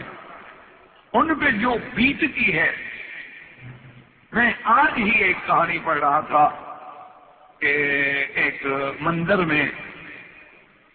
ایک لڑکی کی کہانی تھی، تو اس نے لکھا کہ سب سے پہلے میں جوانی میں بلوغت کے بعد میری عمر جو ہے اس وقت تقریباً 15 یا 16 سال کی تھی، اور اللہ نے مجھے حسن دیا تھا، جمال دیا۔ میں ہندو تھی، ہم مندر میں جاتے تھے اپنی پرارتھنا کرنے کے لیے، اپنی عبادت کرنے کے لیے۔ تو ایک خاص رات ہماری آتی ہے، اس میں خصوصی طور پہ پوری رات یعنی جگ رتا ہوتا ہے، اور ہم وہاں جاتے ہیں اور عبادتیں کرتے ہیں اور اپنے منتر پڑھتے ہیں اور اپنی باتیں کرتے ہیں، اور وہ جو ہمارے دیوتا کی مورتی ہوتی ہے نا اس کے چرنوں میں بیٹھتے ہیں۔ اور وہ رات اتنی اہم ہوتی ہے کہ پھر وہ بڑے پادری اور اس سے چھوٹے درجے کے پادری وہ آتے ہیں، اسٹیج پہ بیٹھتے ہیں، اور جن لوگوں کو وہ اسٹیج پہ اپنے ساتھ بٹھا دیں ان کا تو نام بہت اونچا ہو جائے۔ تو اس نے کہا کہ اس خوشی میں ہم لوگ بھی گئے، اور سارا ہمارا علاقہ، سارا محلہ ہوتے ہیں، مرد سب خوشی ہوتی رہی۔ اور رات کی جب یعنی ہماری عبادت کا جب کلائمیکس آیا تو اس بڑے پادری نے میرے باپ کو بھی بلا کے اسٹیج پہ بٹھا دیا۔ تو یہ ہمارے لیے کمال فخر کی بات تھی، پورے علاقے میں ہمارا نام اونچا ہو۔ اور اس کے بعد اس پادری نے اپنے نائب کو حکم دیا، انہوں نے میرے دوپٹے کے پلوں کو لے کے تو وہ جو ہمارا یعنی بھگوان تھا اس کی مورتی تھی اس کے لکڑی کے سائے جو تھے ان کے ساتھ باندھ دی۔ تو یہ ایک بڑا اعزاز تھا کہ جناب اس کو گویا کہ بھگوان نے اپنے چرنوں میں قبول کر لیا۔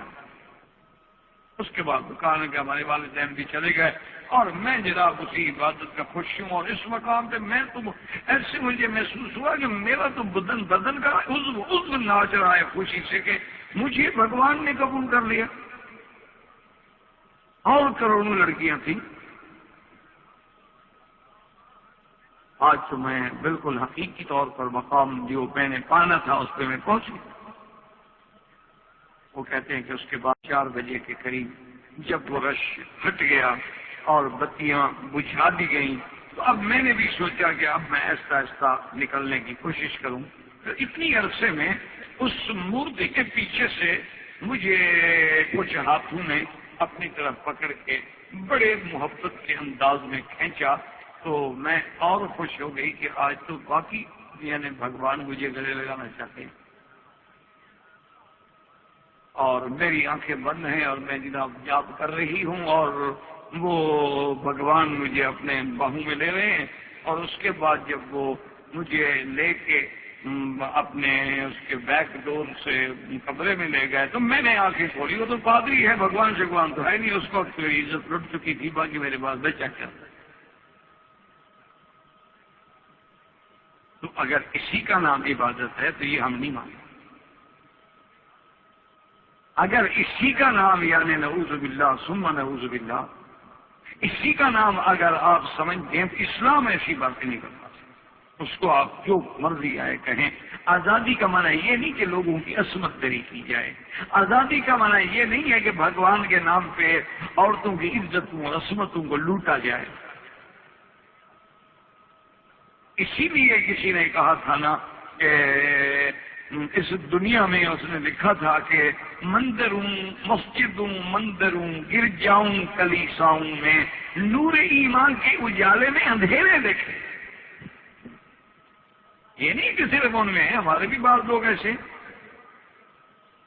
نور ایمان کے ظاہر تو جناب نور ایمان ہے، لیکن اس کے اجالے میں اندھیرے دیکھے، اور مولوی پادری پنڈتوں کے حسین روپوں میں ظالم و جابر و صفات لٹیرے دیکھے۔ یا رب تیری دنیا کو بہت غور سے دیکھا۔ اسلام نہیں اجازت دیتا۔ اب دیکھیں کہ ایک صحابی ہے، صرف عورت اس کی دروازے میں کھڑی اور نیزہ مارنے کے لیے، یہ ہے خیرت۔ حضور فرماتے ہیں من لا غیرت لہ لا ایمان لہ، جس بندے میں غیرت نہیں اس میں ایمان ہے ہی نہیں۔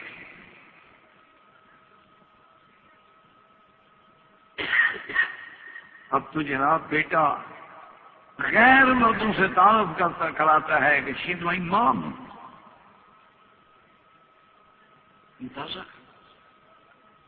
لوگ تو ڈرتے تھے کہ میری ماں کا نام کسی کو معلوم ہو جائے، لوگ یہ سمجھ رہے کہ میری ماں ہے تاکہ یہ پردہ قائم رہے، عزت قائم رہے، لیکن وہ اب باتیں جو تھی پرانی ہو گئی۔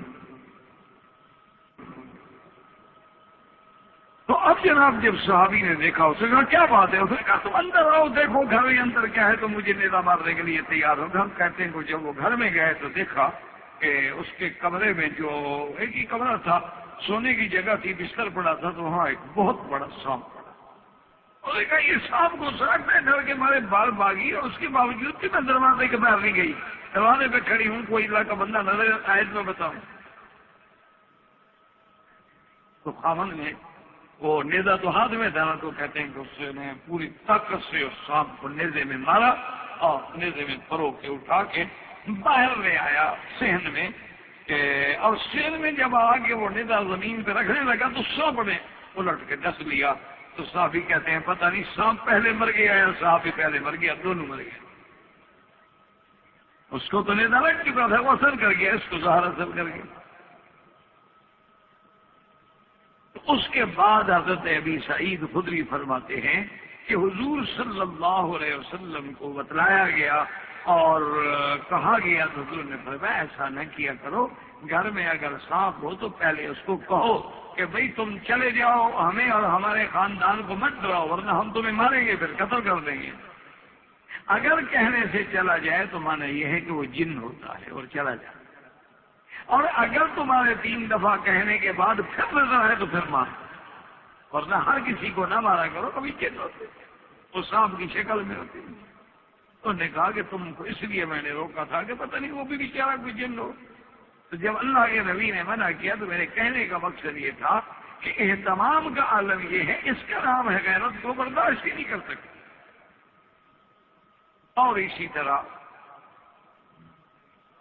حضور صلی اللہ علیہ وعلی آلہ واصحابہ وسلم تسلیما کثیرا کثیرا۔ تو میں عرض کر رہا تھا وہ قرآن کی آیت نہ رہ نہ جائے کہ یہ ان کو ایک بہت بڑا مغالطہ ہے، یا عملاً لوگوں کو دھوکہ دینا چاہتے ہیں۔ جی بالرجال نصیب مما اکتسب، فَلِلنِّسَاءِ نَصِيبٌ مِّمَّا اكْتَسَبْنَ، جو کمائے وہ کمائے۔ میرے بھائی یاد رکھو، جہاں بھی لفظ قرآن میں کسب کا آتا ہے اس سے مراد نیکی کمانا ہوتا ہے، کاروبار کرنا نہیں۔ بَلَا مَن كَسَبَ سَيِّئَةً وَأَحَاطَتْ بِهِ خَطِيئَتُهُ، جہاں جہاں لفظ آئے گا جزاء بما کسبوا،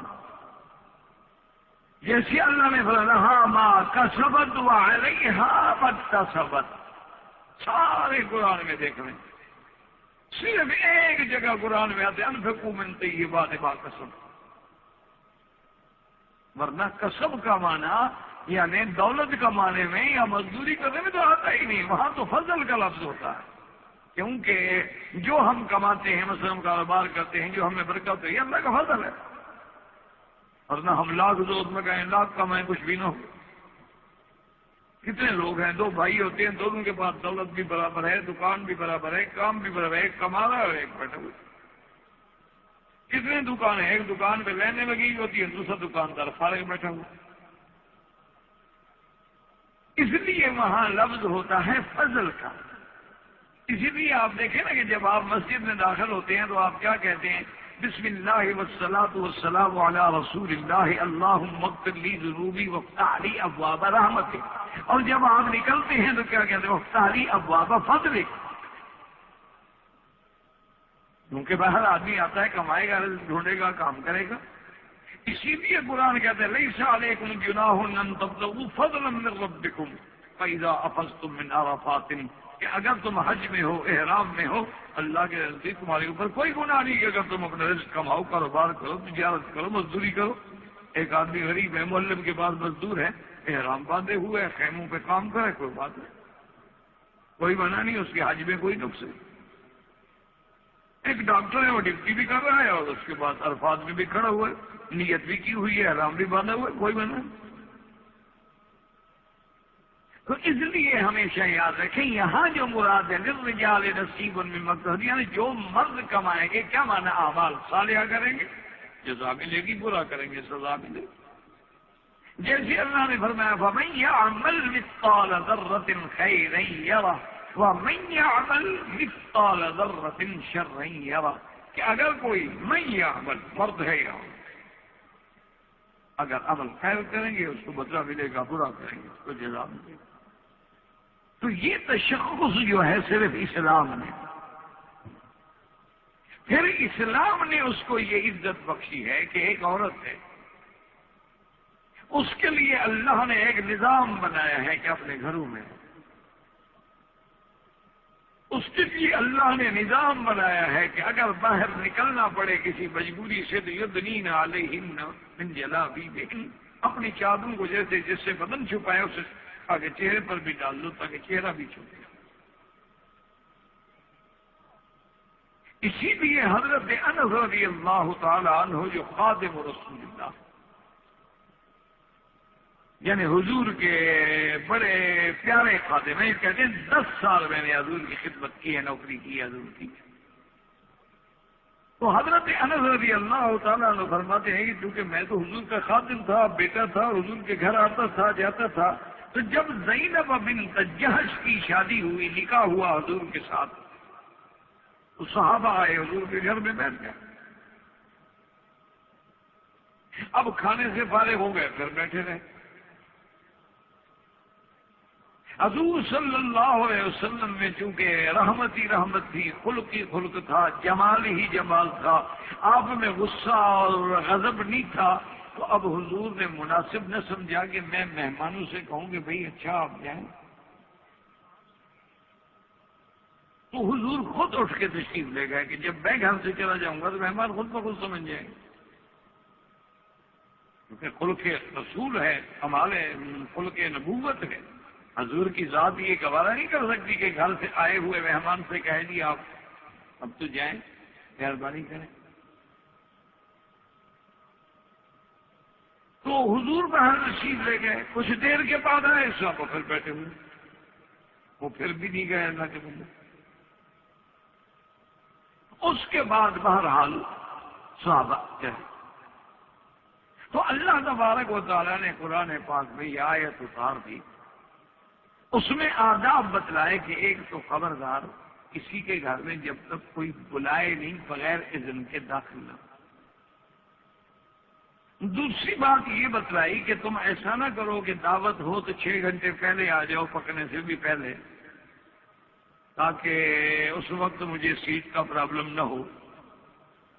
یعنی بارات آئی نہیں، مہمان پہلے بیٹھے ہوتے، تو یہ بھی اسلام منع کرتا۔ غیر ناظرین الہ، اس انتظار میں نہ رہو گے یار دیکھ کب اترتی ہے، کیونکہ اس وقت تک تو مالک کو کچھ نہ کچھ تو آپ کو کھانا کھلانا پڑے گا داخل غریب کو، اور دعوت پک رہی ہے، وہ غریب جائے کہاں؟ جو پکانا کھلانا ہے وہ ابھی تیار نہیں ہوا، آپ پہلے آگے بیٹھے ہوئے تو جائے کہاں غریب؟ تو خیر بار دوسری ہدایت یہ ہے کہ بھائی ذات ہے تم کہ جب تم کھا لو فانتشروا، اب اس کے بعد جاؤ۔ غیر مستانسین لحدیث، یہ نہیں کہ باتوں میں بیٹھ جاؤ اور باتوں کو لمبے کرتے چلے جاؤ۔ اللہ کا پیغمبر تو استحیاء میں اپنے خلق میں تمہیں بات نہیں کہتا، لیکن اللہ نے جو فرمان ہے جو حکم ہے وہ سمجھانا ہے۔ اور پھر آخری حکم کیا سمجھا؟ وَإِذَا سَأَلْتُمُوهُنَّ مَتَاعًا فَاسْأَلُوهُنَّ مِنْ وَرَاءِ حِجَابٍ، اور اگر گھر والوں سے کوئی بات مانگنی ہو، کوئی چیز لینی ہو تو پردے کے پیچھے کھڑے ہو کے تو بعض ہمارے نئے بیچارے لوگ ہیں نا، ان کو کہتے ہیں جی قرآن میں تو حجاب کا لفظ ہی نہیں۔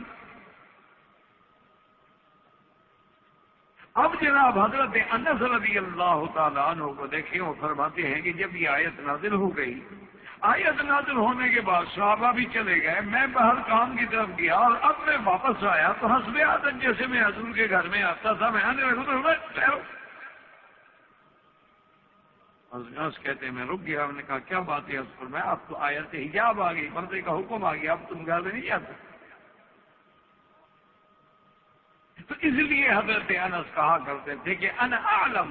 بآیت الحجاب، تمام صحابہ سے پردے کی آیت کے بارے میں سب سے زیادہ علم مجھے ہے، کیونکہ میں تو اس واقعے کا گواہ ہوں، میرے سامنے دو آیت اتری ہے۔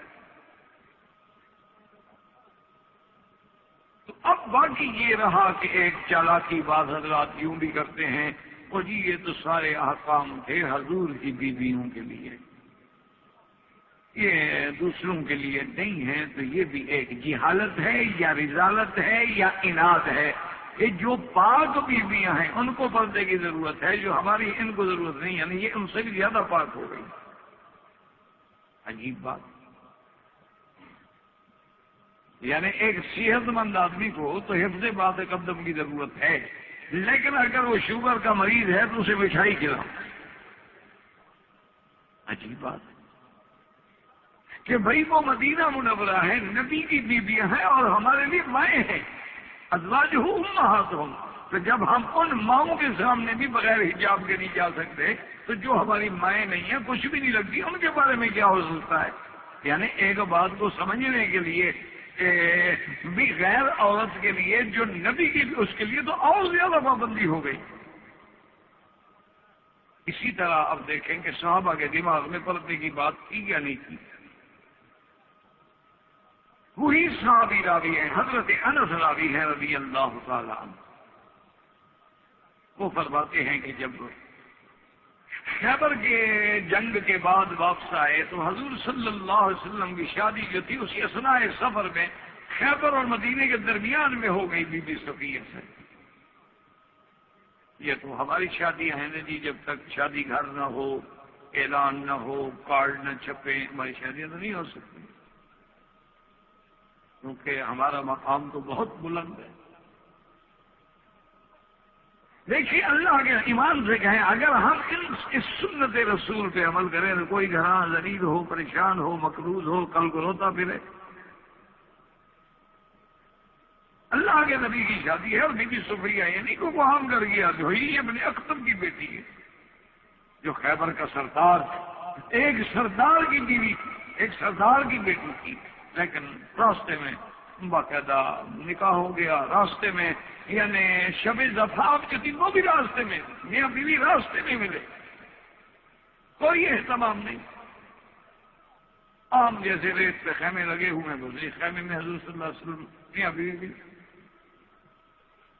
اور پھر اس کے لیے جناب جو کھانا منگایا گیا، جو ولیمہ کیا گیا، جو دعوت ولیمہ کی گئی، حضرت انس فرماتے ہیں میں خود دیکھ رہا تھا کہ چمڑے کے دسترخوان ہم نے بچھا دیے اور اس کے اوپر کچھ یہ پنیر رکھ دیا جسے آپ چیز کہتے ہیں یا جبنا کہتے ہیں، اور کسی نے کھجوریں لا کے رکھ دی، اور کسی کے پاس تو تھوڑا سا بچا ہوا گھی تھا وہ آ کے رکھ دیا، کسی کے پاس کو تھوڑا بچا ہوا تیل تھا وہ لا کے رکھ دیا. وہ کہتا ہے واللہ نہ روٹی تھی، نہ خبز تھا، نہ لحم تھا، نہ گوشت تھا، روٹی تھی ہی نہیں. یعنی نبی کا ولیمہ ان چیزوں سے ہو جاتا ہے، ہمارا ولیمہ کے لیے پیسے چاہیے. ہمارا ولیمہ جو ہے اس کے لیے تو بڑا اہتمام چاہیے، بلکہ اہتمام سے آگے گناہ بھی چاہیے. وہ ایک دعوت تھی ولیمے کی، تو ایک خان بھی تھا ہمارا، کوئی میری برادری کا کوئی ہوگا میری طرح بیوقوف، تو وہ خان صاحب بھی تشریف لے آئے. تو وہ صاحب خانہ نے استقبال کیا، بڑا احترام سے لایا اور اس کو بٹھایا. تو وہ خان صاحب بڑے عام سے پوچھتا ہے کہ ہاں بابا بتاؤ یہ کھانا مانا ہے یا خیرات ہے؟ اب وہ گھر والا پریشان ہو گیا، بیوقوف آدمی شادی کی دعوت ہے، خیرات بنا رہے، ہمارا مر کوئی تھوڑا گیا. اس نے کہا خان صاحب یہ شادی کا دعوت ہے یار، کیا تم خیرات لگا رکھا ہے؟ اس نے کہا نہیں بابا دیکھو سیدھی بات تو کہا جناب ماشاءاللہ بریانی ہے، قورمہ ہے، زردہ ہے، کوفتے ہیں، باربی ہے، تو اس سے کھانے انشاءاللہ آپ کو کھلائیں گے. انہوں نے کہا یار پھر وہی بات کرو نا، خیرات ہے، خیرات میرات ہے نا.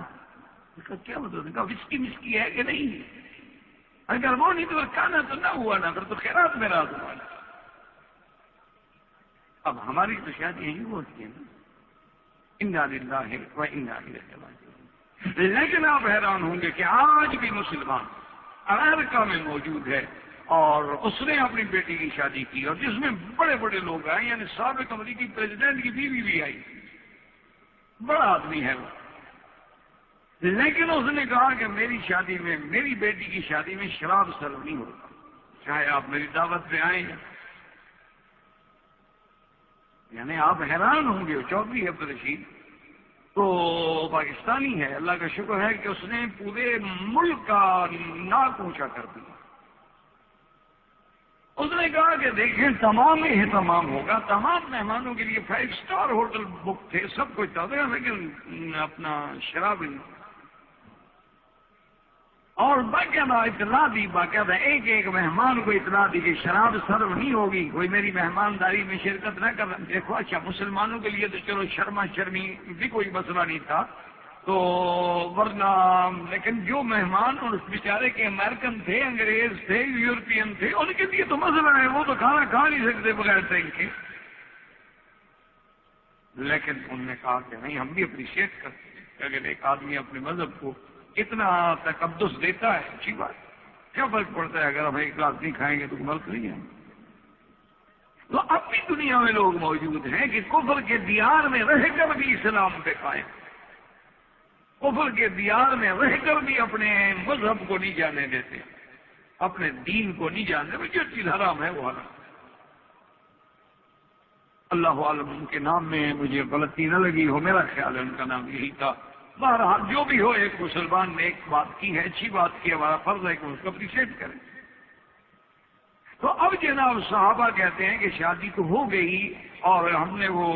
دعوت بھی کھا لی، لیکن صحابہ کہتے ہیں کہ اب ہم اس خیال میں رہے کہ بھئی اگر حضور نے ان کو بیوی بنا لیا ہے تو پھر پردے کا اہتمام ہو، اور حضور نے اگر اس کو ویسے لونڈی کی حیثیت میں رکھا ہے، مما ملکت ایمانکم، کیونکہ جنگ میں ملی ہے وہ، تو پھر اتنا اہتمام پردے کا نہیں ہوگا تاکہ حرہ اور آما میں فرق ہو سکے. تو کہتے ہیں کہ حضور نے جب دوسرے دن سفر فرمایا تو اپنے اونٹ کے پیچھے اس کے لیے جگہ بنائی گی، وَضُرِبَ بَيْنَهُمْ حجاب، پردہ ڈال دیا. یعنی صحابہ فرق کرتے تھے پردے سے کہ پردہ ڈالا جائے تو مانا ہے کہ بیوی اور حرہ. تو اس وقت بھی پردہ جو ہے ایک علامت تھی، ایک فرق تھا، ایک احساس. اسی طرح سے بی بی عائشہ صدیقہ رضی اللہ تعالی عنہا فرماتی ہیں کہ میرے ایک چچا تھے جن کا نام افلح تھا.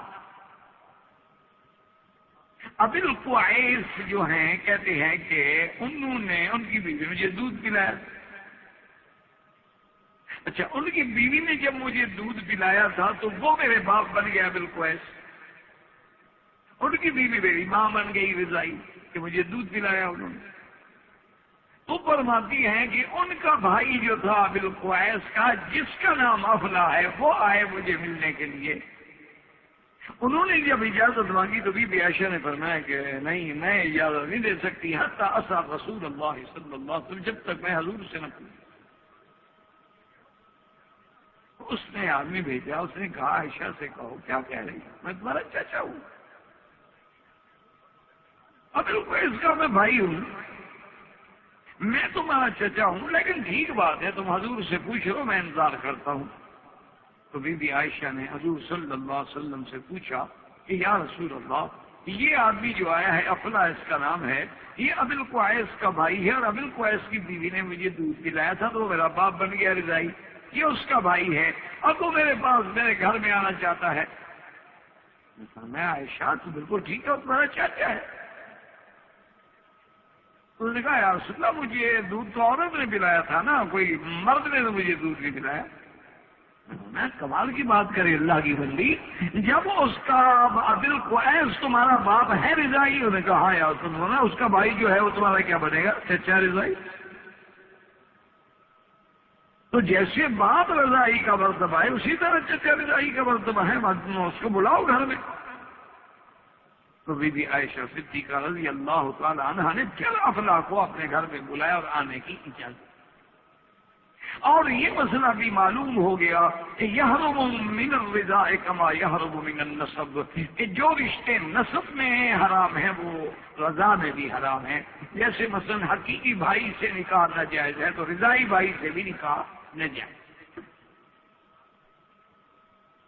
تو اب جناب اندازہ کریں کہ پردے کا یہ حالت تھا کہ بھئی اللہ کے نبی کی بیوی ہے اور وہ رضائی چچا ہے، لیکن وہ کہتے ہیں نہیں خبردار آپ نہیں آ سکتے جب تک کہ استاد رسول اللہ صلی اللہ علیہ وسلم. اسی طرح میں نے درس میں بھی عرض کر دیا تھا اور یہ بات پھر بھی ایک دفعہ عرض کر دوں کہ بہت سارے لوگ ان کو مغالطہ ہوتا ہے کہ جی چہرے کا پردہ نہیں ہے، سر کا تو ہے، سر پہ دستار باندھتے ہیں، سر کا پردہ ہے، باقی سارے بدن پہ بھی کپڑا ہو، لیکن چہرہ اور ہاتھ اور پاؤں. اللہ کے بندے یہ حکم ہے کہ یہ چیزیں سطر میں داخل نہیں ہیں. یعنی اگر نماز میں چہرہ کھلا ہے، اگر ہاتھ کھلے ہیں، اگر پاؤں کھلے ہیں تو نماز ہو جائے گی، کیونکہ یہ سطر میں داخل نہیں. یہ مانا نہیں کہ ان کا پردہ نہیں تو پھر حجاب کس بات کا ہے. اسی طرح اللہ نے فرمایا کہ صرف یہ نہیں کہ سر کو ڈھانپو، بل یضربن بخمرہن علی جیوبہن، بلکہ اپنے کپڑے کو سینے پہ بھی ڈالو تاکہ تمہارے سینے کے نشیب و فراز پر بھی کسی کی گندی نظر نہ پڑے. اور وہ جو بات ہے کہ مرد نظر نیچی رکھیں، عورتیں نظر نیچی رکھیں، اس کا معنی یہ نہیں کہ جب سڑک پہ چلیں یا باہر جائیں تو حجاب. وہ حکم یہ ہے کہ تم اپنے گھر میں ہو، محرم کے سامنے ہو، بھائی ہے، بھتیجا ہے، بھانجا ہے، بیٹا ہے، سب کو چلے گا. اس وقت بھی یہ نہیں کہ ایک دوسرے کو تاڑ کے دیکھو، ایک دوسرے کی آنکھوں میں آنکھیں ڈال کے دیکھو، ایک دوسرے نہیں. اس وقت بھی عورت کا مقام یہ ہے کہ حیا یہ ہے کہ نظر نیچی ہے. یہ گھر کا حکم ہے، یہ باہر کا حکم نہیں. یغضضن من ابصارہن، کیونکہ اس کے فوراً بعد ہے یحفظوا فروجہم ذالک ازکی لہم،